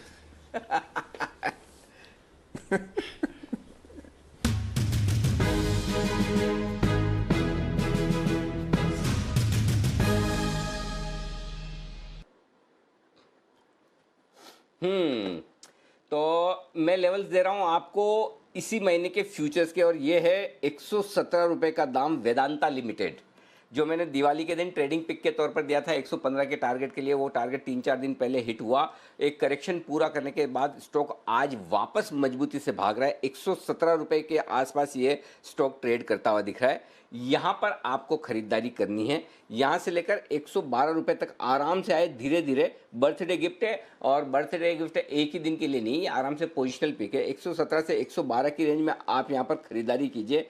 108 का स्टॉप लॉस लगाइए। 120, 125 ये लेवल हैं जहां तक वापस से एक बार स्टॉक पहुंचना चाहिए। 120, 122 का टारगेट शॉर्ट टर्म जो ट्रेडर्स है वो रख सकते हैं, और 128, 130 का टारगेट पोजिशनल ट्रेडर रख सकते हैं। तो मुझे लगता है कि एक बार धीरे धीरे वेदांता जो डीलिस्टिंग के पहले के दाम थे उसकी तरफ धीमे धीमे बढ़ सकता है। तो जो लोग शॉर्ट टर्म ट्रेड कर रहे हैं 2000 के लिए ये, तो वो कर सकते हैं 120, 122 के टारगेट के लिए ट्रेड, और 128, 130 का टारगेट, और आराम से खरीदें।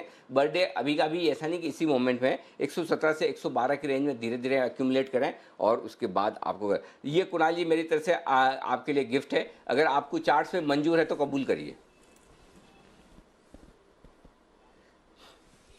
अनिल जी बिल्कुल कबूल है, और मैं और राकेश जी इस पर अनिल जी चर्चा कर चुके हैं, और हम लोगों की मंत्रणा में ये स्टॉक कहीं छूट गया। अनिल जी बहुत ही बेहतरीन अनिल जी आपने स्टॉक चुना है, और पूरी तरह सहमत हूं, और बहुत ही सहर्ष अनिल जी आपका ये गिफ्ट मैं स्वीकार कर रहा हूं।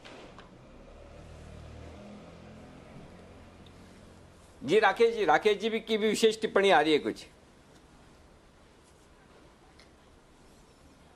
देखिए अनिल जी, आपने एकदम परफेक्ट गिफ्ट भेज दिया है कुणाल जी को। कुणाल जी की नजर वेदांता पे थी, इनकी 2 बार अर्जी आई, और मेरा रिप्लाई ये था कि वेदांता में अनिल जी मैंने ये पाया है कि सबसे पहले आप पकड़ते हैं। तो मैंने कुणाल जी को रिप्लाई यही बोला कि अनिल जी तो वेदांता पे बाय कॉल दे नहीं रहे हैं, और आप चार्ट कॉर्नर ले रहे हो, इग्नोर करो। तो अनिल जी उनके जो मन की चाह थी वही स्टॉक पिक उनको जन्मदिन पे गिफ्ट में मिला। यही चीज अनिल जी हाईलाइट कर रहा था मैं। क्या बात है, अरे वाह वाह, गजब, क्या बात है, ये हुई ना बात। तो चलिए ये हमारे विचार मिलते हुए, आइए सुमित जी के साथ भी मिलाते हैं विचार। सुमित जी का सुपर हिट देखते हैं, सुमित जी का कौन सा स्टॉक है इस वक्त।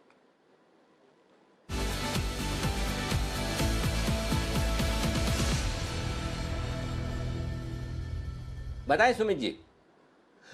अनिल जी मुझे भी शामिल कर ले आप लोग की इसके अंदर, वेदांता वाली कॉल के अंदर, और मेरी तरफ से भी गिफ्ट ही समझे कुणाल जी के लिए, क्योंकि ये स्टॉक अब यहाँ से, बिल्कुल अनिल जी, ये स्टॉक अब यहाँ से मोमेंट दिखाने वाला है, और ये स्टॉक अब यहाँ से आने वाले दिनों में एक अच्छी तेजी करने वाला है।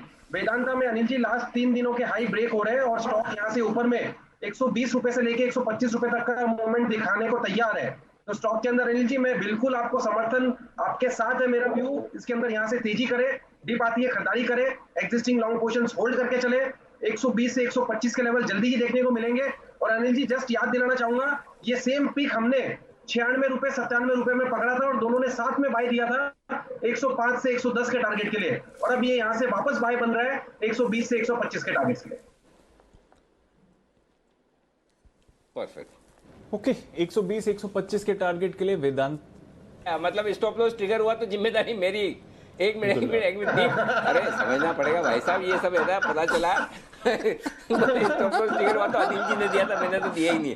तो आप समझा करो दीप, ये अभी मेरे साथ थोड़ा टाइम से आप समझने लगोगे कि कहाँ कहाँ किस किस को पकड़ना है। तो जी स्टॉप लॉस तो बताओ। नहीं अनिल जी, ऐसा नहीं है अनिल जी, स्टॉक चलेगा अनिल जी, स्टॉक के अंदर मोमेंटम है और पूरा मेटल सेक्टर मेरे को मजबूत लग रहा है और वेदांता सबसे पीछे और सबसे लास्ट में चल रहा है, तो 111 के आसपास का स्टॉप लॉस लगा के खरीदारी करें 120 से 125 के टारगेट्स के लिए। परफेक्ट। और जब आपको गिफ्ट बहुत पसंद आया हो, आमतौर पर देखिए पहले गिफ्ट मिलता है जिसकी भी बर्थडे होती है और उसके बाद वो रिटर्न गिफ्ट देता है, और जो आदमी बर्थडे वाला रिटर्न गिफ्ट देता है वो ये सोचता है कि पहले मैं देखूंगा मेरे गिफ्ट कैसे आए, अगर मेरे गिफ्ट अच्छे आए तो उस हिसाब से मैं रिटर्न गिफ्ट दूंगा। वो कई बार होता है ना कि शादी में जाते हैं, आप लिफाफा रखते हैं, फिर वो लिफाफे में खोल के देखते हैं, अच्छा इसने इतना दिया, अब इसके हिसाब से मुझे कितना देना है। तो कुणाल जी आपने ऑलरेडी बोल दिया, बंसल जी ने बोल दिया, सुमित जी ने बोल दिया कि गिफ्ट बहुत अच्छा है, बहुत अच्छा है, तो अब आपको रिटर्न गिफ्ट उतना ही उससे बढ़िया देना है, उसकी आप तैयारी करके रख लीजिए। तो हमें आपके रिटर्न गिफ्ट का पूरा इंतज़ार है, वो ज़रूर आपको लेके आइएगा। चलिए आइए, इस बीच न सिर्फ सेकेंडरी मार्केट बल्कि प्राइमरी मार्केट भी है भरपूर एक्शन में। ढेर सारे आईपीओ हैं जो एक के बाद एक बाजार में उतरने को तैयार है। बाढ़ आने वाली है, बाढ़ मतलब एकदम फ्लडेड। कुशल हमारे साथ जुड़ रहे हैं बताने के लिए कि कौन से आईपीओ हैं जो बाजार में उतरने की तैयारी में। कुशल बताइए। बिल्कुल अनिल जी, तो आईपीओ में आपने देखा था कि 2020 में अब तक कुल 12 कंपनियों ने अपने आईपीओ लेकर आ चुके हैं, और वहां पर अगर आप वैल्यू वाइज देखेंगे तो करीब 25,000 करोड़ रुपए की पूंजी जो है वो इन आईपीओ के जरिए कंपनियों ने जुटाई है। वहीं 2019 में देखेंगे तो 16 कंपनियां, यानी कि 4 कंपनियां ज्यादा इन्होंने अब तक 2019 में जो है अपने आईपीओ लेकर आए थे, पर वहां पर अगर आप पूंजी देखें तो कंपेरेटिवली काफी कम थी, 12,400 करोड़ की। पर अब देखिए दिसंबर महीने में 7 नई कंपनियां जो है अपनी आईपीओ लाने की तैयारी में है, और साथ ही जिस हिसाब से मार्केट में हम देख ही रहे हैं कि रिकॉर्ड तेजी देखने को मिल रही है, और लिक्विडिटी और जो निवेशकों जो एफआईआईज का इंटरेस्ट बन रहा है बाजार में, उसके लिए एकदम कंप्लीटली एप्ट मार्केट जो है वो नजर आ रहा है। इनफैक्ट अगर आप देखें तो अब तक के आईपीओ का जो प्रदर्शन रहा है वो भी काफी बेहतरीन रहा है, जिसमें रूट मोबाइल सबसे आउट परफॉर्मेंस थी। 178% का गेन इन्होंने अपनी जो इश्यू प्राइस है उससे अब तक दे चुके हैं ये। साथ ही हैप्पीएस्ट माइंड यहां पर भी स्टार परफॉर्मेंस थी। रोजरी बायोटेक 90% से ज्यादा के गेन्स जो है ये आईपीओ दिखा चुके हैं। हाल फिलहाल की लिस्टिंग ग्लैंड फार्मा भी अगर आप देखें तो 97% की गेन्स यहां पर भी आते हुए नजर आए हैं। इनफैक्ट दिसंबर में मैं आपको बता दूं जो 7 आईपीओ की मैं बात कर रहा था उसमें कल्याण ज्वेलर्स आप देखिए 1750 करोड़ का इनका आईपीओ साइज होगा, तो यहां पर नजर रखिए। साथ ही Suryoday small finance bank, ESAF small finance bank, ये कुछ एक कंपनियां हैं जो दिसंबर महीने में अपना आईपीओ लॉन्च करेंगी। आपके लिए आईपीओ मार्केट में सूर्योदय small finance, ESAF small finance bank बहुत सारे आ रहे हैं। कल्याण ज्वेलर्स भी आने की तैयारी में। ये बड़ा आईपीओ का 1750 करोड़ का। बर्गर किंग, ओके, रेलटेल, ये भी 2 इंटरेस्टिंग कंपनियां होंगी जिनमें आप नज़र जरूर रखिएगा। नज़र रखिएगा एक ऐसे कॉल पर जो सक्सेस रेशियो में बहुत बहुत बहुत ज़्यादा हाई है। जी हाँ, क्योंकि उन पर जो रिकमेंडेशन देने वाले हैं वो है नितिन जी, जिन्होंने अभी अभी शो की शुरुआत में आपको बैंक निफ्टी का 325 का बैंक निफ्टी का जो उन्होंने कॉल ऑप्शन कहा था, कितने में कहा था, 338, वो 375-80 तक तो पहुंच ही चुका है। लेकिन अब नितिन जी के लिए बिगुल निफ्टी के निशानेबाज नितिन मुरारका दे रहे हैं आपको एक और फ्रेश और बेहतरीन कॉल।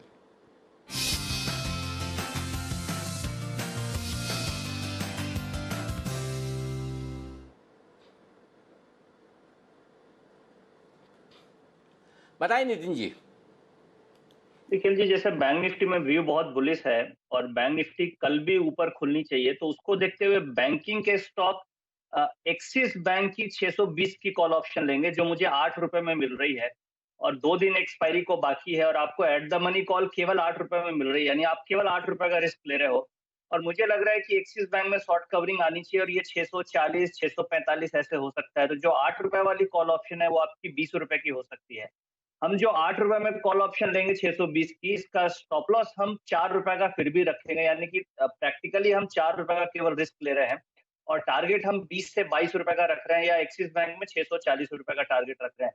ऐसा 2-3 दिनों से एक्सिस बैंक गिरा है, उसमें काफी शॉर्ट पोजीशन बनी है। आज वो शॉर्ट को ट्रैप कर रहा है, तो ये पॉसिबल है कि कल गैप अप देके 640 की तरफ आ जाए। तो एक्सिस बैंक की हम call option, at the money call option की recommendation. Okay, at the money call option आपके लिए एक्सिस बैंक में खरीदे 8 रुपए में 620 वाला कॉल ऑप्शन। 16, 20, 22 ये टारगेट रखिए ऊपर की तरफ नितिन जी की तरफ से। और सबसे बढ़िया बात जो नितिन जी ने कही वो ये कि कल भी बैंक निफ्टी ऊपर जाने के पूरे चांसेस। और आप देखिए हमारा टारगेट 29,750 29,750 का आज का आने की तैयारी में। 29,725 के आसपास तक तो मैंने देखा था पहुंचते हुए। जी हाँ, 29,735 का हाई बनाया है इस वक्त। आइए 2:50 का वक्त है, मुलाकात करते हैं बसीन साहब से बिगुल के साथ।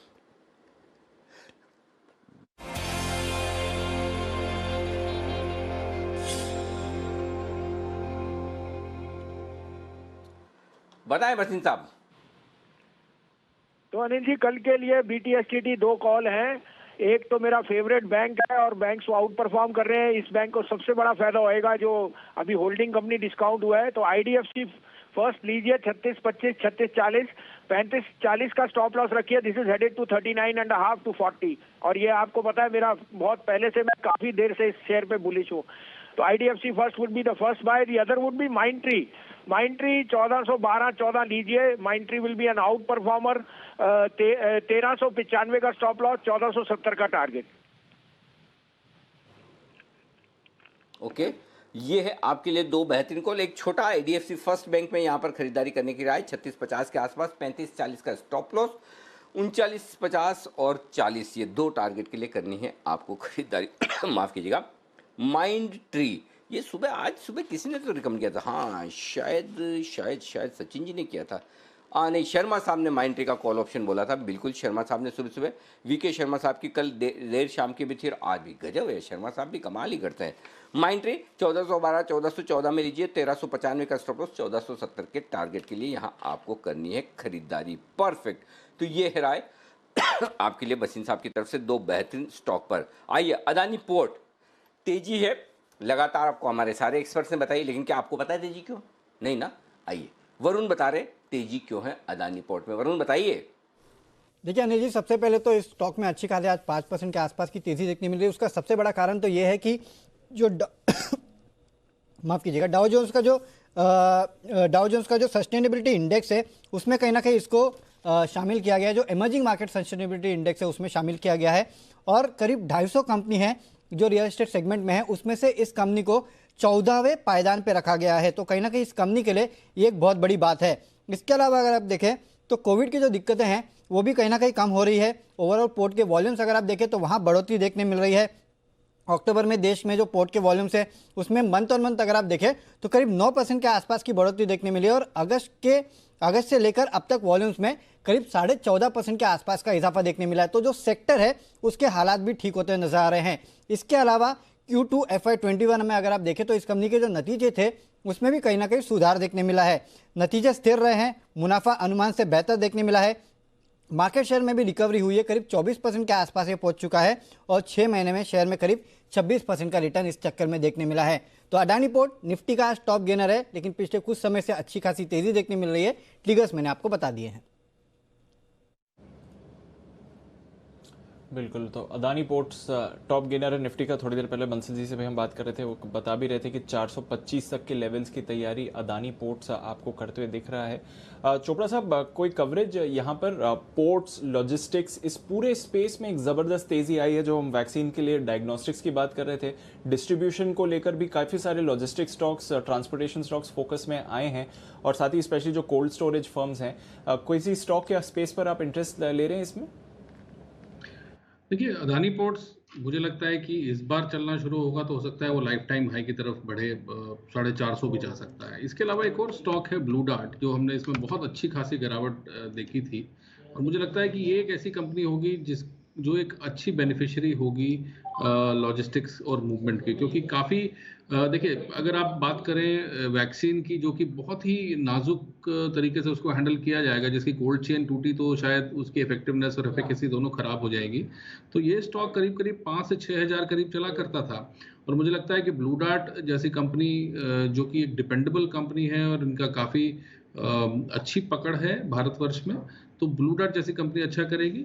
और इसके अलावा अदानी पोर्ट्स जो आप कह रहे हैं वो भी मुझे अच्छा लगता है और 450 के लिए उसमें खरीदारी की जा सकती है। तो लॉजिस्टिक्स कंपनीज नो डाउट इस समय अच्छी लगती है। जिस तरीके से इंडस्ट्रियल रिवाइवल भी हो रहा है और हम देख रहे हैं कि इंडस्ट्री वापस आ रही है, अपने पैरों पे खड़े होने की कोशिश कर रही है, तो लॉजिस्टिक्स कंपनीज को भी बेनिफिट मिलना चाहिए और वो पुराने स्तरों पे या उनके आसपास जरूर पहुंचेंगे।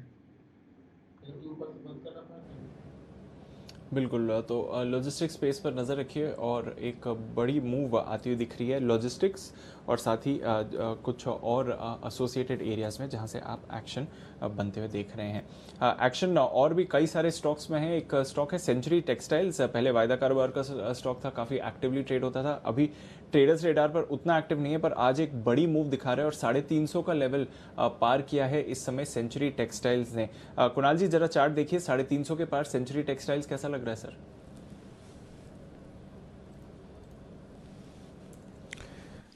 देखिए एक बड़ा अच्छा मोमेंटम बनता हुआ दिख रहा है चार्ट पर। अगर आप इंट्राडे चार्ट्स देखें दीपांशु, तो यहाँ पर एक बुलिश सॉसर पैटर्न बना और फिर उसका ब्रेकआउट आता हुआ दिख रहा है। वॉल्यूम एडिशन भी बड़े शानदार हैं, तो मुझे लगता है कि स्टॉक में और ऊपर के लेवल्स देखने को मिलेंगे। जो पहला टारगेट है वो 377, 377, 380 का होना चाहिए। ये लेवल्स मुझे लगता है कि तत्काल आएंगे और 380 पार हो जाए तो फिर 440 के लेवल्स भी मुमकिन हैं। तो 380 के पहले टारगेट के लिए लॉन्ग पोजीशन को होल्ड करना चाहिए। ओके, तो 380 के पहले टारगेट के लिए होल्ड करिए लॉन्ग पोजीशंस को। सेंचुरी टेक्सटाइल्स पर आपको एक अच्छा मूव आते हुए दिख रहा है। एक और स्टॉक जो मूव कर रहा है, सुबह भी इसके बारे में हमने चर्चा करी थी, सुमित जी, रेमंड जरा नजर डालिए, 316 के लेवल्स पर है, 3% ऊपर है, सुबह से ही एक्टिव दिख रहा है स्टॉक, थोड़ी देर पहले फिर से खरीदारी आई है। बताइए रेमंड का चार्ट अब किधर जा रहा है? एक बिल्कुल बजा सकते हो क्या? बिल्कुल बिल्कुल बजाते हैं सुमित जी के लिए, सुमित के सैटेलाइट।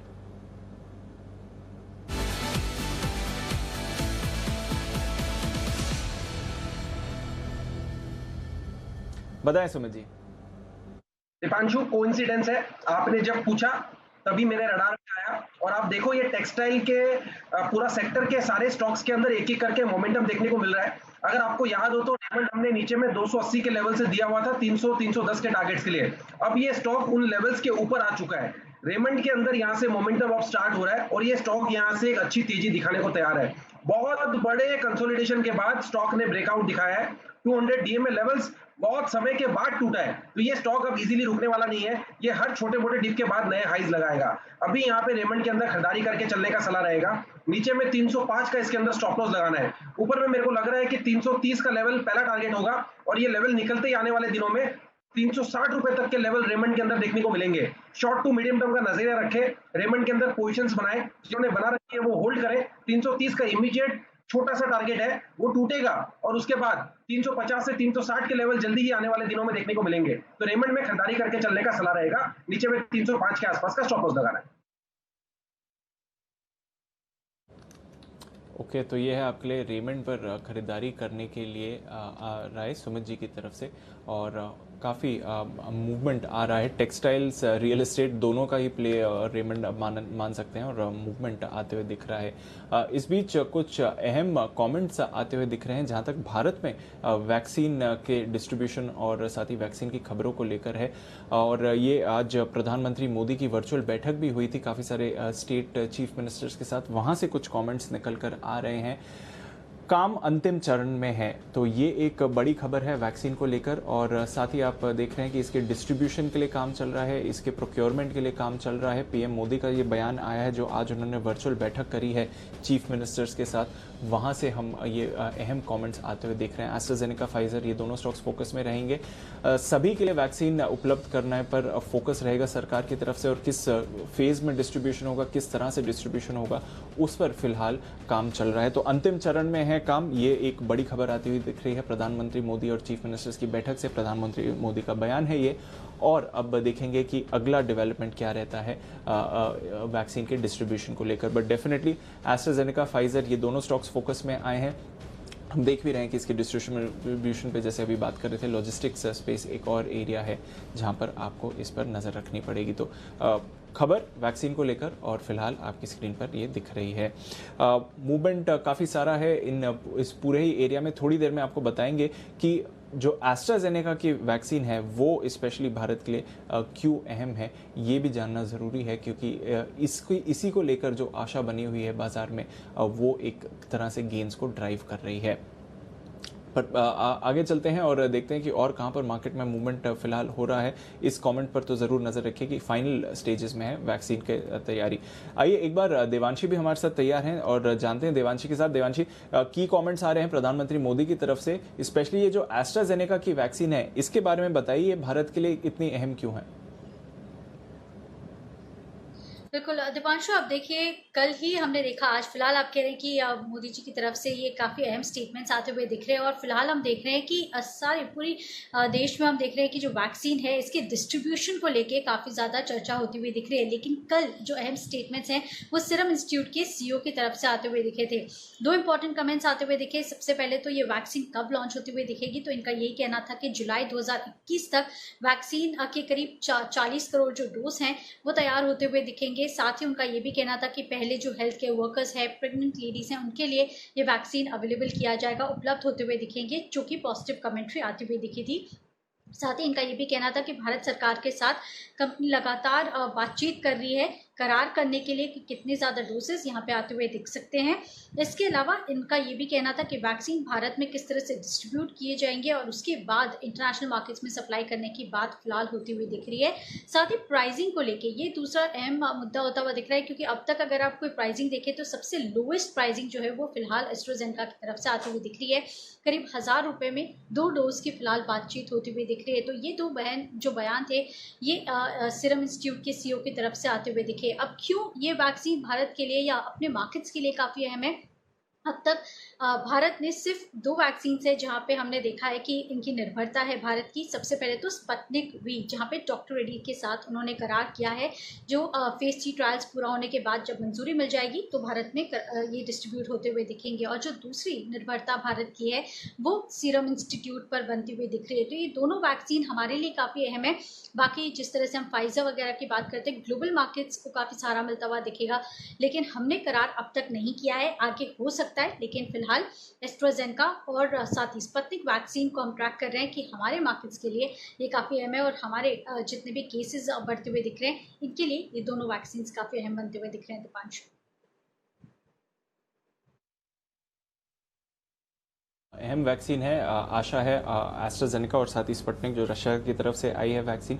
नज़र रखते हैं इसके डेवलपमेंट को लेकर। और ऑफ कोर्स एस्ट्राजेनेका की वैक्सीन का ये एक और फ़ायदा है कि 2 से 8 डिग्रीज पर ये स्टोर की जा सकती है, यानी कि एक्स्ट्रा कोई कैपेसिटी क्रिएट करने की ज़रूरत नहीं पड़ेगी या फिर एक्स्ट्रा कोल्ड स्टोरेज की ज़रूरत नहीं पड़ेगी। रेगुलर इंफ्रास्ट्रक्चर को ही बढ़ाकर आप इसके ट्रांसपोर्टेशन पर फोकस कर सकते हैं।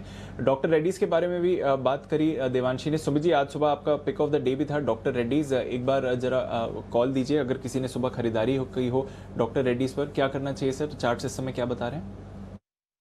दीपांशु, कल भी हमने डॉक्टर रेड्डी में बाय का व्यू दिया था और हमने कहा था कि डॉक्टर रेड्डी तेजी करने के लिए रेडी हो चुका है और अब ये यहाँ से एक अच्छी मूव दिखाएगा। अभी जस्ट सेक्टर में फार्मा स्टॉक में डॉक्टर रेड्डी यहाँ से और ऊपर का मूव दिखाएगा। आज सुबह भी जब बाय दिया था वहां से ऑलमोस्ट 1.25% अभी ऊपर है। स्टॉक यहाँ से और ऊपर का मूव दिखाना चाहिए। 4950, 5000 ये स्टॉक के इमीडिएट टारगेट होंगे। 5000 का लेवल ब्रेक होने के बाद जो कि साइकोलॉजिकल रेजिस्टेंस है वो टूटने के बाद फिर और ऊपर का मूव देखने को मिलेगा। डॉक्टर रेड्डी में एग्जिस्टिंग लॉन्ग पोजीशन होल्ड करके चले, कोई भी डिप आता है तो फ्रेश खरीदारी करें। ओके, तो डॉक्टर रेड्डीज में एग्जिस्टिंग पोजीशन होल्ड करिए, डिप पर खरीदारी करिए। ये स्टॉक सुमित जी का आज का सुबह का स्टॉक ऑफ द डे एक बढ़िया दौड़ लगाने के लिए तैयार है। जी अनिल जी, तो बढ़िया दौड़, कुछ फार्मा स्टॉक्स, वैक्सीन की आशा और निफ्टी बैंक आपके टारगेट के करीब आते हुए दिख रहा है सर। आ गया दीप। 29,750 का जो टारगेट था 775, वो 29,746 का हाई बना चुका है, तो दिन के टारगेट को लगभग छूता हुआ। बैंक निफ्टी में 5-25 पॉइंट तो ऊपर नीचे चलता है, इतना तो आपको रखना पड़ेगा क्योंकि बैंक निफ्टी है वो। लेकिन बधाई नितिन जी को। नितिन जी, अब एक बार आप अपडेट दे दीजिए, आपने जो कॉल ऑप्शन खरीदने की राय दी थी बैंक निफ्टी पर 29,600 का 304 रुपये में, उसका क्या हाल है अभी और क्या डे ट्रेडर्स बुक करें और या फिर कल के लिए भी आपके लिए खरीदारी की राय है? जो एनालिसिस आपका था हमारा था सही निकला कि डे हाई की तरफ बैंक निफ्टी बंद होने की तैयारी करेगा, लगभग उधर ही है इस वक्त। जी बताएं। देखिए जी, डेटा हर तरीके से बुलिश है, बट अगर हम इंट्राडे ट्रेड कर रहे हैं तो 370-75 ऐसे रेट चल रहा है। प्रॉफिट बुक कर सकते हैं, कर लेना चाहिए। कल फिर देखेंगे। अदरवाइज अगर आप कैरी करना चाह रहे हैं तो इसको स्प्रेड में कन्वर्ट करके कैरी कर सकते हैं, यानी कि 29,600 की आपकी बाय है और इसके अगेंस्ट में आप 30,000 की बेच दीजिए, जिससे आपको 180 रुपए का प्रीमियम आ जाएगा। यानी आपका रिस्क बहुत कम हो जाएगा, क्योंकि आपने 300 रुपए में कॉल ली और 30,000 की आपने 180 रुपए में बेच दी, तो आपका अगर मार्केट थोड़ी नीचे ऊपर भी होगी तो आपको लॉस नहीं होगा। और अगर ऊपर की तरफ चली गई 30,000 की तरफ, जो मुझे लग रहा है कि जा सकती है इस एक्सपायरी में, तो आपको प्रॉफिट अच्छा होगा। तो एक तो इसमें वे आउट ये है कि आप प्रॉफिट बुक कर लें अगर आप कैरी नहीं करना चाह रहे हैं तो, या दूसरा 30,000 की कॉल ऑप्शन आप बेच दें जो 180 में बिक रही है। इसमें मार्जिन भी ज्यादा नहीं लगता है, केवल 18 से 20,000 का ही टोटल मार्जिन स्प्रेड में लगेंगे। तो इससे क्या है, आपको बड़ा प्रॉफिट मिल सकता है। आपको हो सकता है जो अभी आप 70 रुपए का केवल प्रॉफिट बुक कर रहे हो, वो कल के दिन में 150 से 200 रुपए का प्रॉफिट हो सकता है। तो मेरे हिसाब से स्प्रेड में कन्वर्ट करके कैरी फॉरवर्ड करना ज्यादा बेहतर है। ओके, तो ये है आपके लिए निफ्टी बैंक में राय इस वक्त नितिन जी की तरफ से। परफेक्ट, बहुत ही बढ़िया। एक्शन भरपूर है इस वक्त ढेर सारे स्टॉक्स में, और एक एक करके सेक्टरल चर्निंग होती हुई दिख रही है, और इस चर्निंग में अब ऑटो स्टॉक्स में बड़ी तेज रफ्तार आई है और ये स्टॉक्स काफ़ी मजबूती के साथ बढ़ रहे हैं। और साथ ही एक स्टॉक और है जो कुणाल जी राकेश जी ने आज सुबह दिया था, SRF, वो भी बड़ा एक्शन में आता हुआ दिख रहा है। 5,325 का भाव है, 5,275 पर खरीदारी करने की राय दी थी। केमिकल स्टॉक्स में और स्पेसिफिकली SRF में चोपड़ा साहब, आपकी क्या राय, क्या करना चाहिए? बहुत अच्छा स्टॉक है और मुझे पता है कि कुणाल जी का पसंदीदा है मगर मैं कहूँगा कि अगर थोड़ा प्रॉफिट बुकिंग करके साइडलाइंस में बैठा जाए तो बुराई नहीं होगी। SRF में एक ड्रीम रन हुआ है अनिल जी, और जब भी इस तरीके का ड्रीम रन होता है तो संभावना होती है कि एक शार्प करेक्शन हो। मैं ये नहीं कहता कंपनी में कोई प्रॉब्लम है या फंडामेंटली कोई इशू है, बट कभी कभी प्रॉफिट बुकिंग कोई बुरा आइडिया नहीं होता। मुझे लगता है कि काफ़ी अच्छे सेक्टर्स हैं। अभी हमने रियल एस्टेट की बात करी तो मुझे लगता है गोदरेज प्रॉपर्टीज जैसा स्टॉक बहुत अच्छा है, DLF अच्छा है, जो टॉप कंपनीज हैं उनमें लिया जा सकता है। और ऑटो एंसिलरीज की हमने बात करी, मदरसन सुमी जैसा स्टॉक है, बॉश जैसा स्टॉक है, और अभी काफ़ी निचले स्तरों पे हैं अपने हाई से। तो क्यों ना एक ऑलरेडी स्टॉक हाई पे है और वहाँ पे प्रॉफिट बुकिंग की जाए और ऐसी कंपनी, अच्छी फंडामेंटली स्ट्रांग कंपनी चुनी जाए जहाँ पर चांसेस कम हैं कैपिटल जाने के। तो मैं कहूँगा कि प्रॉफिट बुकिंग कर लेने में कोई बुराई नहीं होगी यहाँ पर, और निचले स्तरों पे यदि SRF दोबारा मिलता है तो वहाँ पर एंट्री करी जा सकती है। शानदार कंपनी है अनिल जी। और बाकी जो आप केमिकल कंपनीज की बात कर रहे हैं, अगेन बहुत सारी कंपनीज में हमने एक अच्छा ड्रीम रन देखा है और ये चलता रहेगा। केमिकल्स कंजम्पशन स्टोरी का एक पार्ट है और केमिकल्स में लगातार तेजी चलती रहेगी क्योंकि प्रॉफिट मार्जिन्स बेइंतहा अच्छे होते हैं केमिकल्स में। तो मैं ओवरऑल सेक्टर पे बुलिश हूँ। SRF पर्टिकुलरली जो आपने पूछा, मुझे लगता है कि थोड़ी प्रॉफिट बुकिंग कर लेना चाहिए।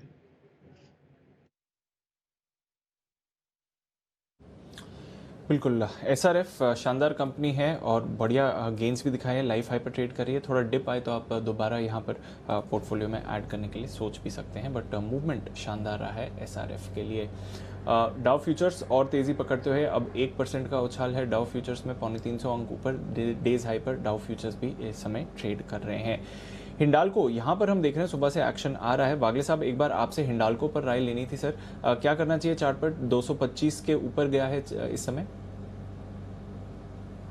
मुझे लगता है ये 230-232 तक की मूव कंटिन्यू होगी। कोई किसी ने बाय किया है तो 222 के स्टॉप लॉस से कंटिन्यू करें 232 के टारगेट। ओके, तो नज़र रखिए हिंडाल्को पर एक बढ़िया मूव आ रहा है। एक थोड़ी देर पहले एक स्पाइक आया है इंडियाबुल्स हाउसिंग फाइनेंस में। वैसे तो वायदा कारोबार के बैन में है ये स्टॉक, पर नज़र रखिए इस पर। IB हाउसिंग पर थोड़ी देर पहले आपने एक स्पाइक आते हुए दिखा है, डेज हाई पर फिलहाल ये स्टॉक ट्रेड कर रहा है। अदानी पोर्ट्स की हम बात कर रहे थे, अदानी एंटरप्राइजेज में अभी थोड़ी खरीदारी आई है, निचले स्तरों से रिकवरी हुई है और स्टॉक भी अब पॉजिटिव टेरिटरी में आते हुए दिख रहा है, तो वहाँ पर एक अच्छा मूवमेंट है। वर्लपूल ये एक स्टॉक है जहाँ पर आपको नज़र रखनी चाहिए। 4.5% की तेज़ी इस समय वर्लपूल का स्टॉक दिखा रहा है आपको। कुणाल जी काफ़ी समय बाद इस पर चर्चा कर रहे हैं, पर आज एक अच्छा मूव आया है वर्लपूल में। सर बताइए चार्ट कैसी लग रही है इसकी?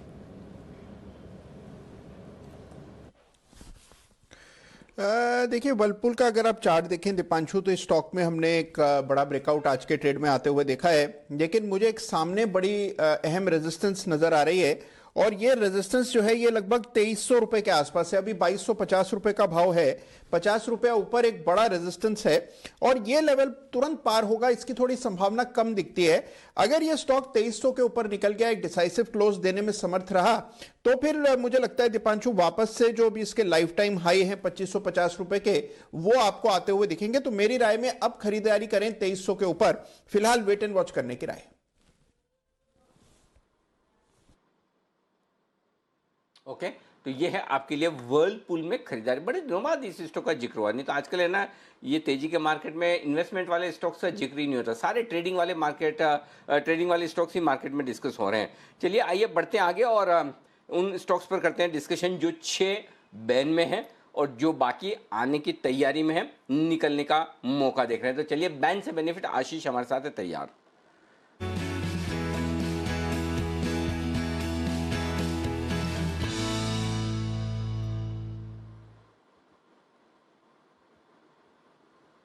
बताएं आशीष जी।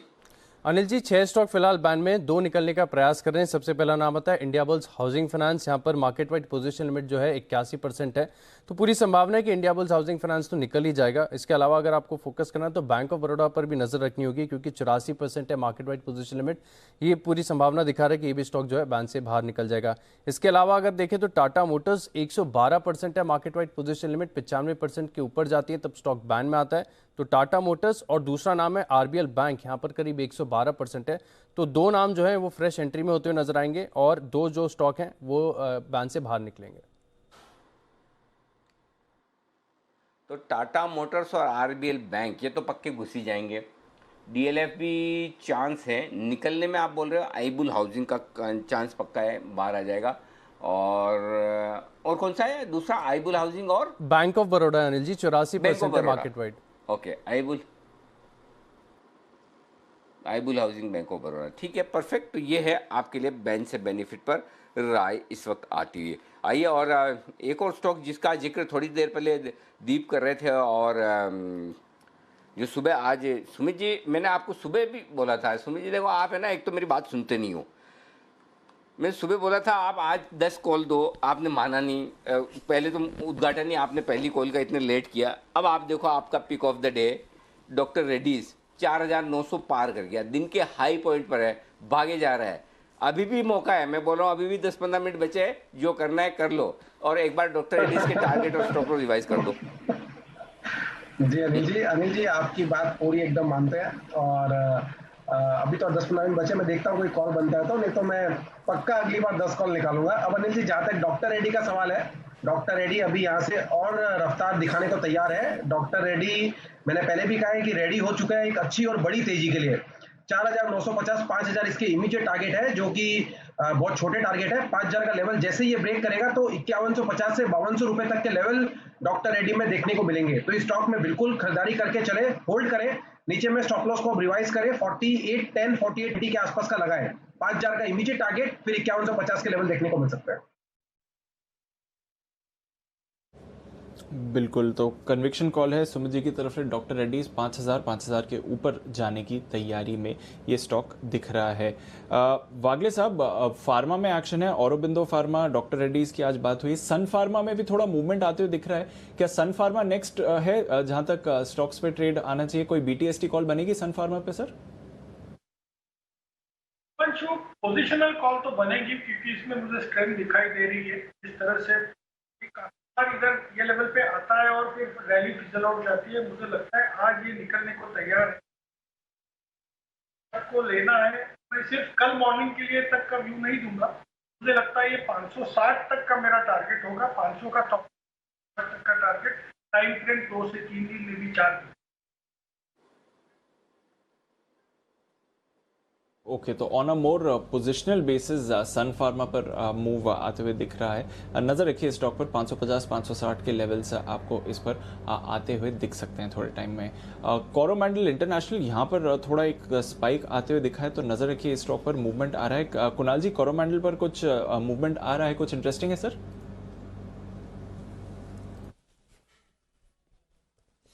देखिए, हमने पहले भी चर्चा की है दीपांशु, कोरोमंडल का चार्ट बहुत अच्छा है और इसमें आज एक ब्रेकआउट भी चार्ट पर आता हुआ दिख रहा है। अभी अभी मेरी नज़र इस पर पड़ी थी और इसमें देखिए जो आज का क्लोज है दीपांशु, ये बहुत इंपॉर्टेंट है। अगर अभी जहां ट्रेड हो रहा है 819.20 के आसपास, 819.20 के आसपास यही बंदी आ जाती है तो ब्रेकआउट कंफर्म हो जाएगा और फिर 860 865 के लेवल्स देखने को मिलेंगे।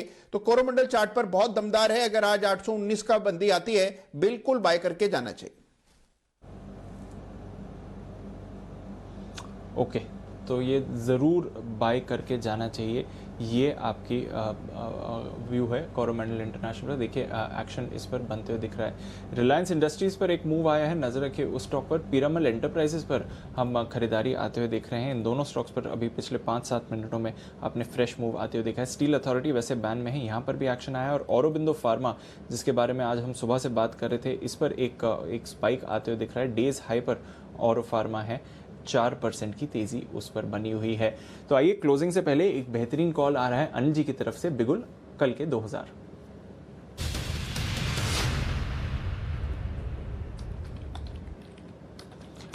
बताएं सर।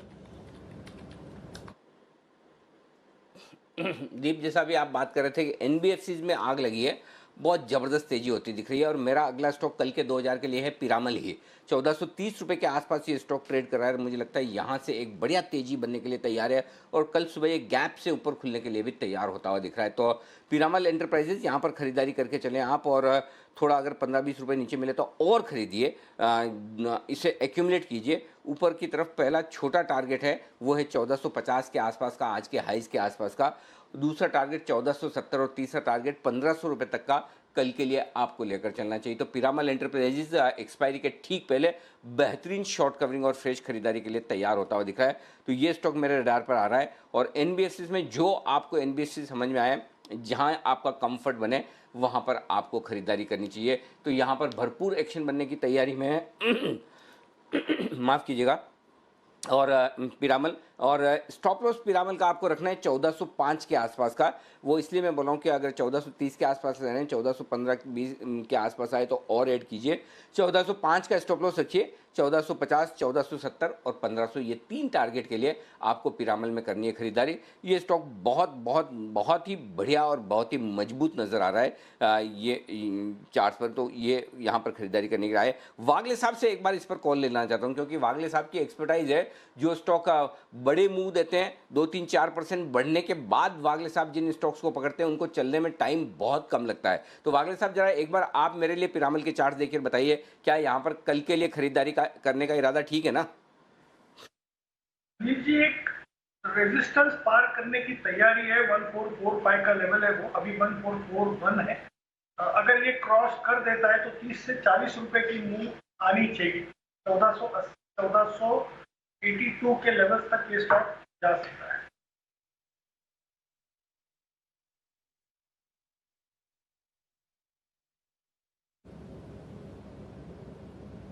ओके, तो 1400 1482 के लेवल्स के लिए नज़र रखिए। पर आइए बिगुल बजाते हैं और जान लेते हैं अनिल जी की स्ट्रैटेजी क्या है क्लोजिंग से पहले।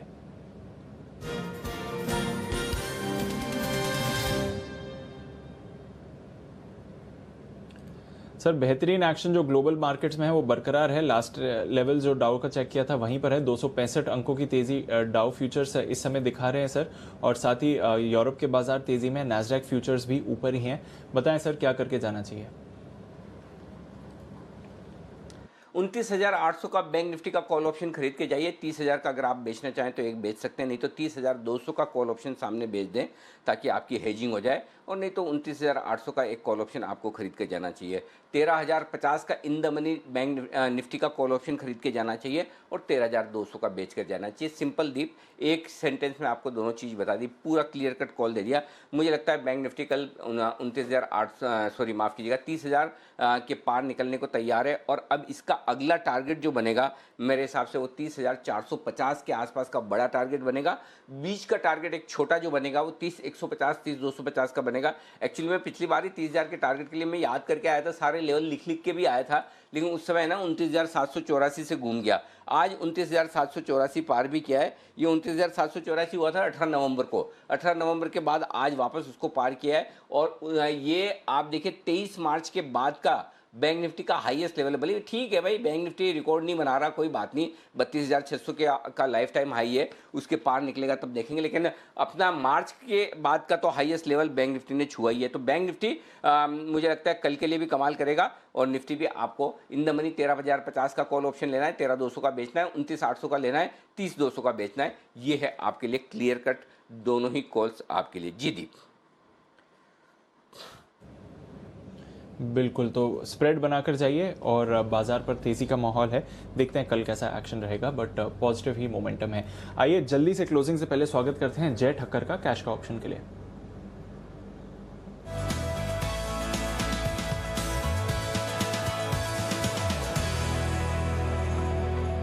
बताएं Jay. Good afternoon to Deepanshu, morning में हमने निफ्टी बाय करने का रेकमेंड किया था, वो तो काफ़ी हद तक हमारे टारगेट के करीब आ गया और वहाँ पे प्रॉफिट भी बुक कर दिया होगा, होपफुली हमने रेकमेंड भी कर दिया था वो। अब बैंक निफ्टी बाय करना है। बैंक निफ्टी का 29,700 का कॉल ऑप्शन लेकर चलना है दीपांशु, जो करीब अभी 348-49 पे मिल रहा है।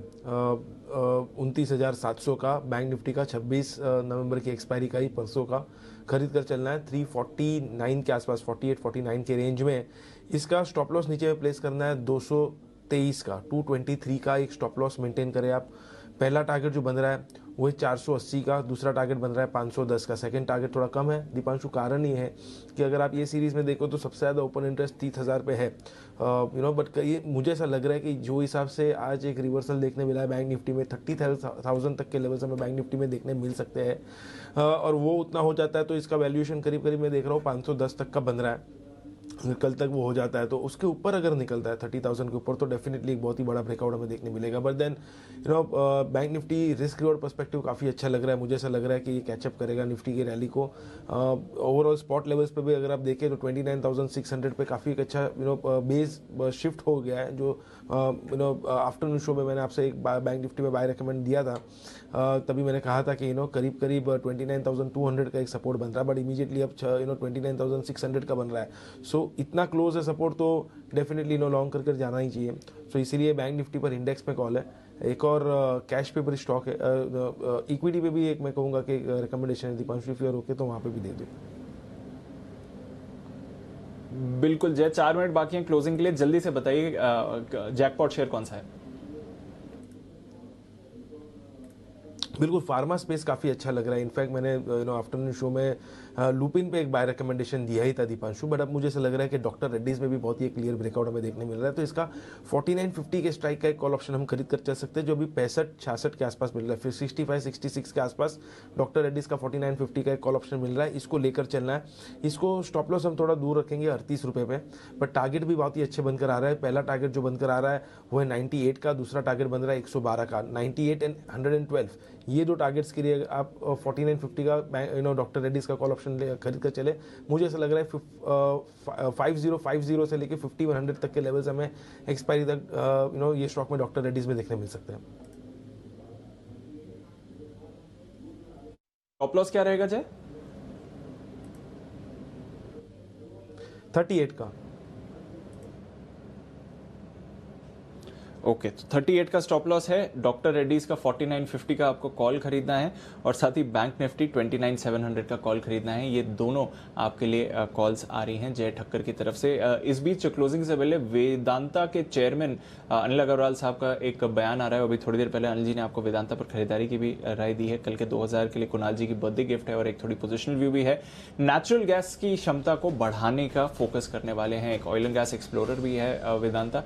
तो यहाँ पर उनकी तरफ से बयान आ रहा है कि जो नेचुरल गैस की क्षमता है उसको बढ़ाएंगे और एनर्जी नीड्स के लिए नेचुरल गैस की हिस्सेदारी 4 गुना बढ़ाना अहम है। जिस तरह से एनर्जी नीड्स भारत की ग्रो कर रही हैं तो ये एक बहुत बड़ी बात है। नेचुरल गैस की क्षमता को 2 गुना करेंगे, यानी कि करंट कैपेसिटी से उसको डबल करने का प्लान है। तो ये कुछ अहम कमेंट्स आते हुए दिख रहे हैं वेदांता चेयरमैन की तरफ से, जो इनका नेचुरल गैस बिजनेस है, ऑयल एंड गैस एक्सप्लोरर भी है ऑफकोर्स वेदांता।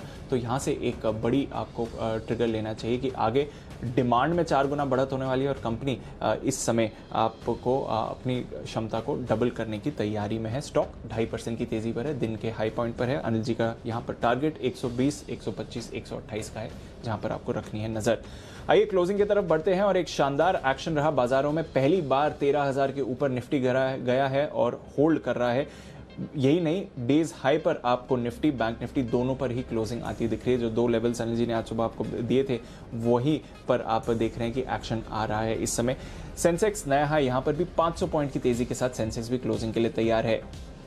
कंट्रीब्यूशन बैंक्स की तरफ से, ऑफ कोर्स बैंक्स आज मार्केट्स को ऊपर लेके गए हैं। Axis bank, HDFC bank, ICICI bank, SBI, Kotak bank, इन सभी में हमने खरीदारी देखी है। रिलायंस इंडस्ट्रीज, यहाँ पर भी अनिल जी ने कॉल दी थी, 3 टारगेट्स दिए थे जिसमें से 2 टारगेट्स आ गए हैं 1950 और 1975 के। अब देखते हैं 2000 की तरफ जाता है या नहीं, पर इन सभी दिग्गज स्टॉक्स में खरीदारी की वजह से मार्केट्स में एक्शन रहा है। और ITC यहाँ पर भी पार्टिसिपेशन रहा, 2-2.5% की तेजी इस स्टॉक में भी आपने देखी है। अदानी पोर्ट्स आज का टॉप गेनर 4.5%, जिसके ट्रिगर्स के बारे में हम बात कर रहे थे। और ऑटो स्पेस पूरा का पूरा सेक्टर आज तेजी में रहा। मारुति, आइशर मोटर्स, M&M, यहाँ पर आपने बढ़िया खरीदारी होती देखी है। आज तो हमारे पास मैनेजमेंट भी थी, मारुति की मैनेजमेंट से भी हमने खास चर्चा करी और साथ ही मदरसन सुमी की भी मैनेजमेंट हमारे साथ थी।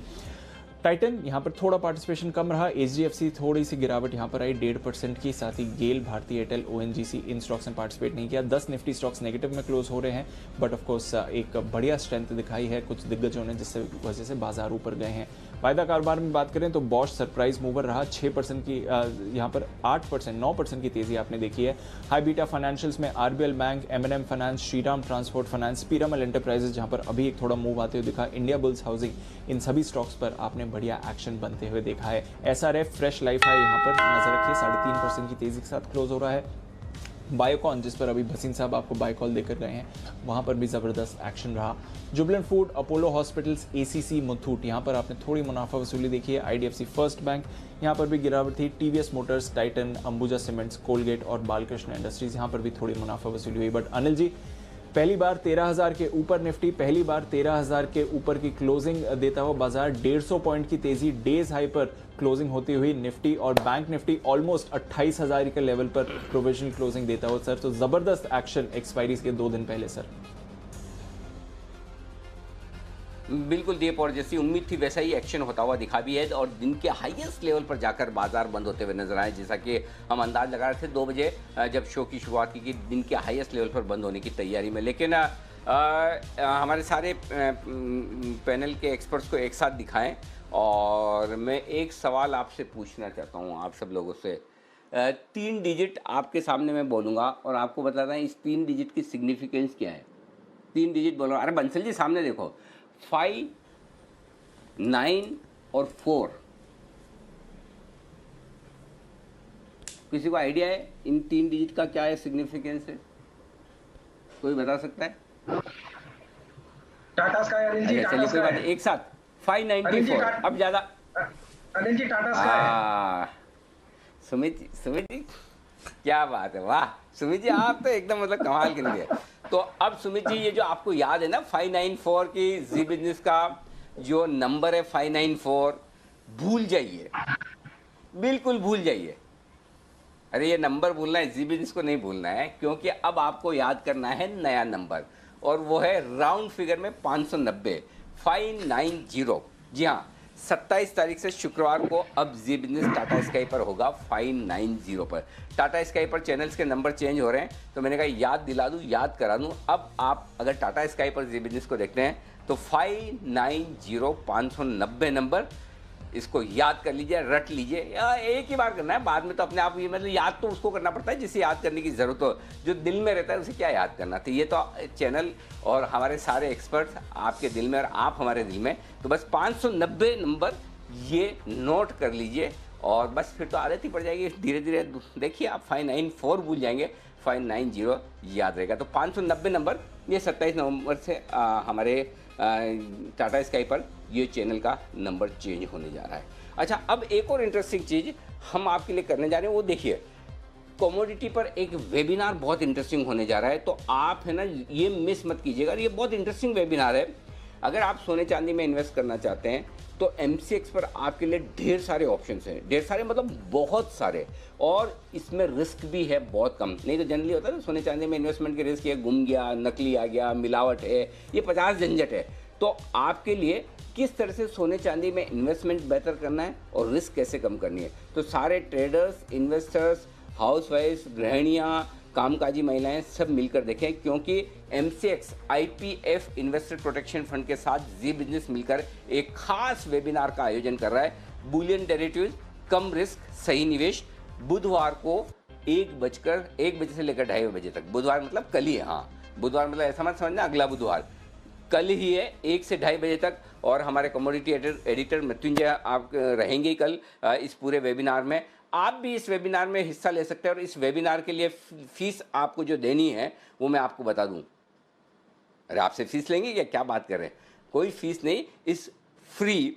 तो आप ये देखिए सारे पैनल के एक्सपर्ट्स के नाम आपके सामने आ रहे हैं। ये एकदम फ्री वेबिनार है जिसमें आप कल पार्टिसिपेट कर सकते हैं, और आपके लिए वेबिनार में कैसे भाग लेना है वो आप देख लीजिए। और नहीं तो फिर मैं दूसरा तरीका बता देता हूँ, आप हमारे फेसबुक पेज पर जाइए, वहाँ पर आप रजिस्ट्रेशन कर लीजिए।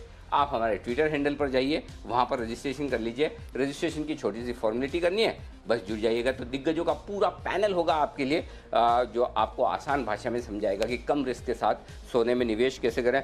मैं भी देखूंगा, लेकिन मेरी एक मुश्किल ये है कि मैं 1 से 2 बजे तक ही देख पाऊंगा। 2 बजे बाद तो मुझे शो करना पड़ेगा, तो 1 से 2 बजे तक मैं भी देखूंगा, और मृत्युंजय इस पूरे वेबिनार को ऑर्गेनाइज करेंगे। तो ये कल वाला वेबिनार आप जरूर देखिएगा, मज़ा आएगा। सोने चांदी पे जिस तरह का ये पूरा पैनल है, तगड़ी इन्फॉर्मेशन आपको मिलने वाली है। अब आइए बंसल जी का फेवरेट शाम का 6 बजे का शो।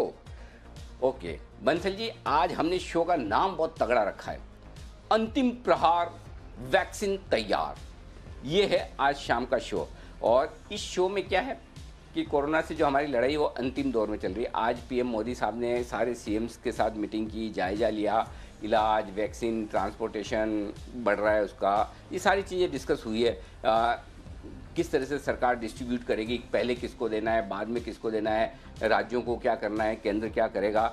लेकिन भारत को इस वक्त सबसे ज़्यादा भरोसा जो है वो कि वो सीरम इंस्टीट्यूट और ऑक्सफोर्ड एस्ट्राजेनेका की जो वैक्सीन है ये जल्दी बन जाएगी, सस्ती भी है, 1000 रुपये में बोल रहे हैं कि डोज मिल जाएंगे। ट्रांसपोर्टेशन और स्टोरेज भी थोड़ा आसान है, ज़्यादा टेम्परेचर मतलब एकदम -30, 40, 70 वाला टेम्परेचर नहीं चाहिए। लेकिन बड़ा सवाल है कि बड़े बड़े लोगों को तो मिल जाएगी, आम लोगों को कब मिलेगी, ये बड़ा सवाल है। तो और इसकी कीमत कितनी होगी, क्या 1000 रुपये जो बोल रहे हैं उतनी में भी मिल जाएगी या ब्लैक में लेनी पड़ेगी, तो सरकार मुहैया कराएगी वैक्सीन या हमें जाके दुकानों से खरीदनी है, ढेर सारी बातें हैं। और दूसरी सबसे बड़ी बात ये भी कि ये हमारी जो वैक्सीन ऑक्सफोर्ड की जो बन रही है, ये दूसरी फाइजर, मॉडर्ना और पता नहीं जो स्पुतनिक, उनकी वैक्सीन से कितनी बेहतर होगी, इन पर करेंगे हम आज खास बातें।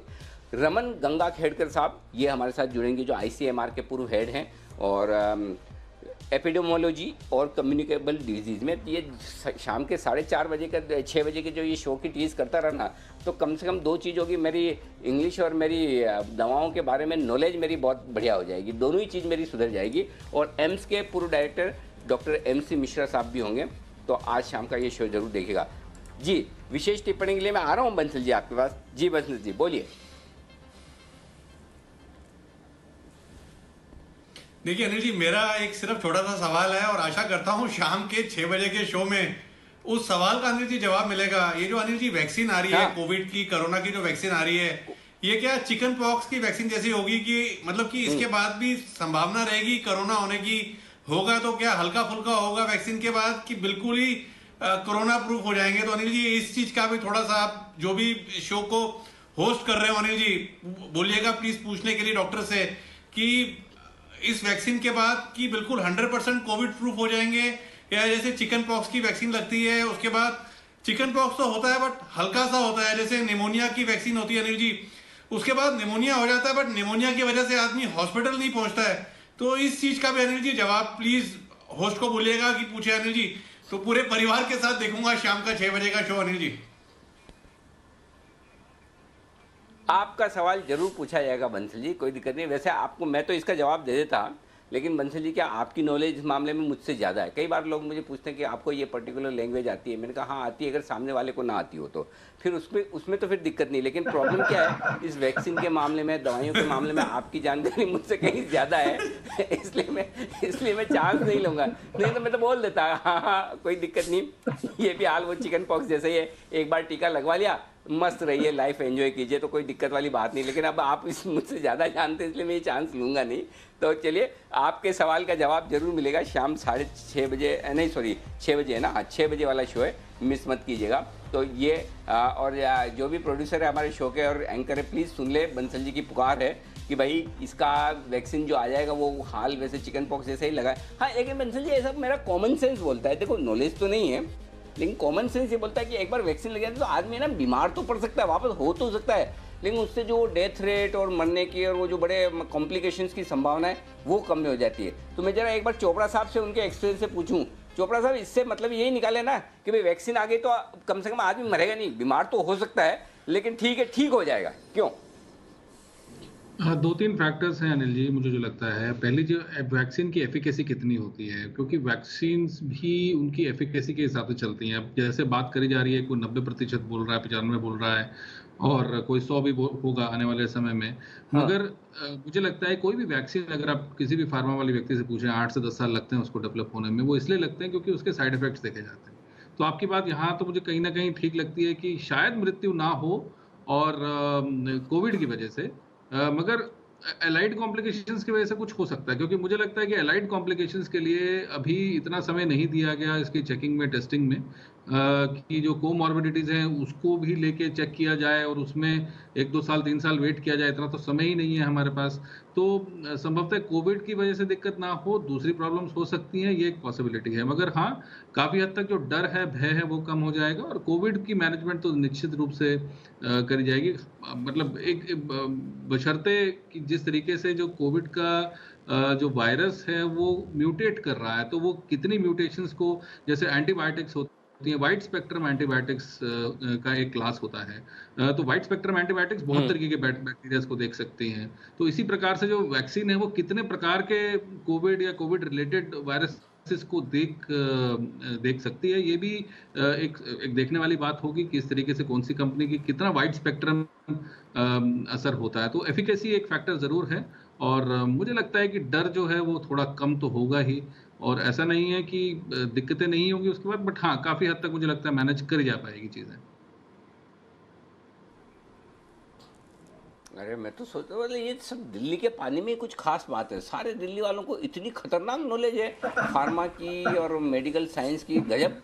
मैं तो भाई हमारे तो कभी क्लोसिन कॉम्बी फ्लेम से आगे ही नहीं निकल पाए हम तो लाइफ में। लेकिन चलिए चोपड़ा साहब, अच्छा लगा।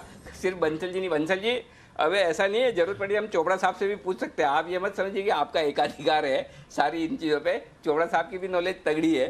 तो चलिए इस बीच शो की समाप्ति करें। एक बार फिर से कुणाल जी को जन्मदिन की बधाइयाँ, और कुणाल जी एंजॉय कीजिए। आप करें कौन सा 50वां है कुणाल जी?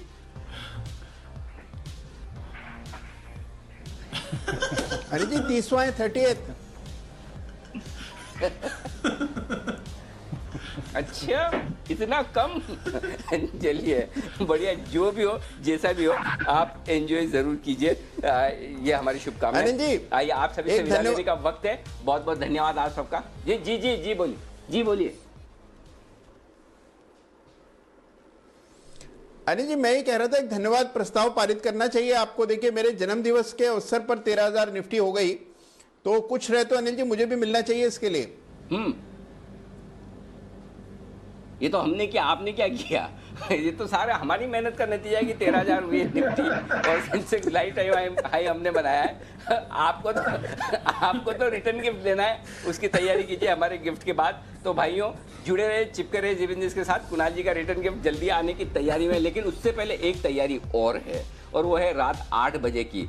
आपने पीएमएस का नाम सुना होगा, कई सारे ब्रोकरेजेस और फंड्स पीएमएस सर्विसेज देते हैं, यानी कि पोर्टफोलियो मैनेजमेंट सर्विसेज। आजकल एक नया और चला है, जिनके पास बहुत ज़्यादा पैसे हैं। आजकल तो बहुत लोगों के पास बहुत सारे पैसे हैं। ऑल्टरनेट इन्वेस्टमेंट फंड, AIF जिसको बोलते हैं शॉर्ट फॉर्म में। अब ये पीएमएस क्या है, AIF क्या है, इस पर शाम को 8:30 बजे हमारा एक खास शो है। म्यूचुअल फंड, पीएमएस, एआईएफ, इनमें से क्या आपको चुनना चाहिए, किस तरह के इन्वेस्टर्स के लिए क्या चीज़ अच्छी है। तो एमएफ वर्सेस पीएमएस, ये है आपके लिए आज शाम का खास शो। मिस मत कीजिएगा, आपको दोनों के फायदे, नुकसान, डिफरेंस, समानताएं सब पता चल जाएगी। तो ये शाम का शो जरूर देखिएगा। चलिए आइए, इस बीच आप सब लोगों से विदा लेने का वक्त है और बहुत बहुत शुक्रिया आप सबका वक्त निकालने के लिए ज़बरदस्त के साथ। और कल सुबह फिर से होगी आप सबसे मुलाकात। मुझे और दीप को दीजिए इजाज़त। नमस्कार।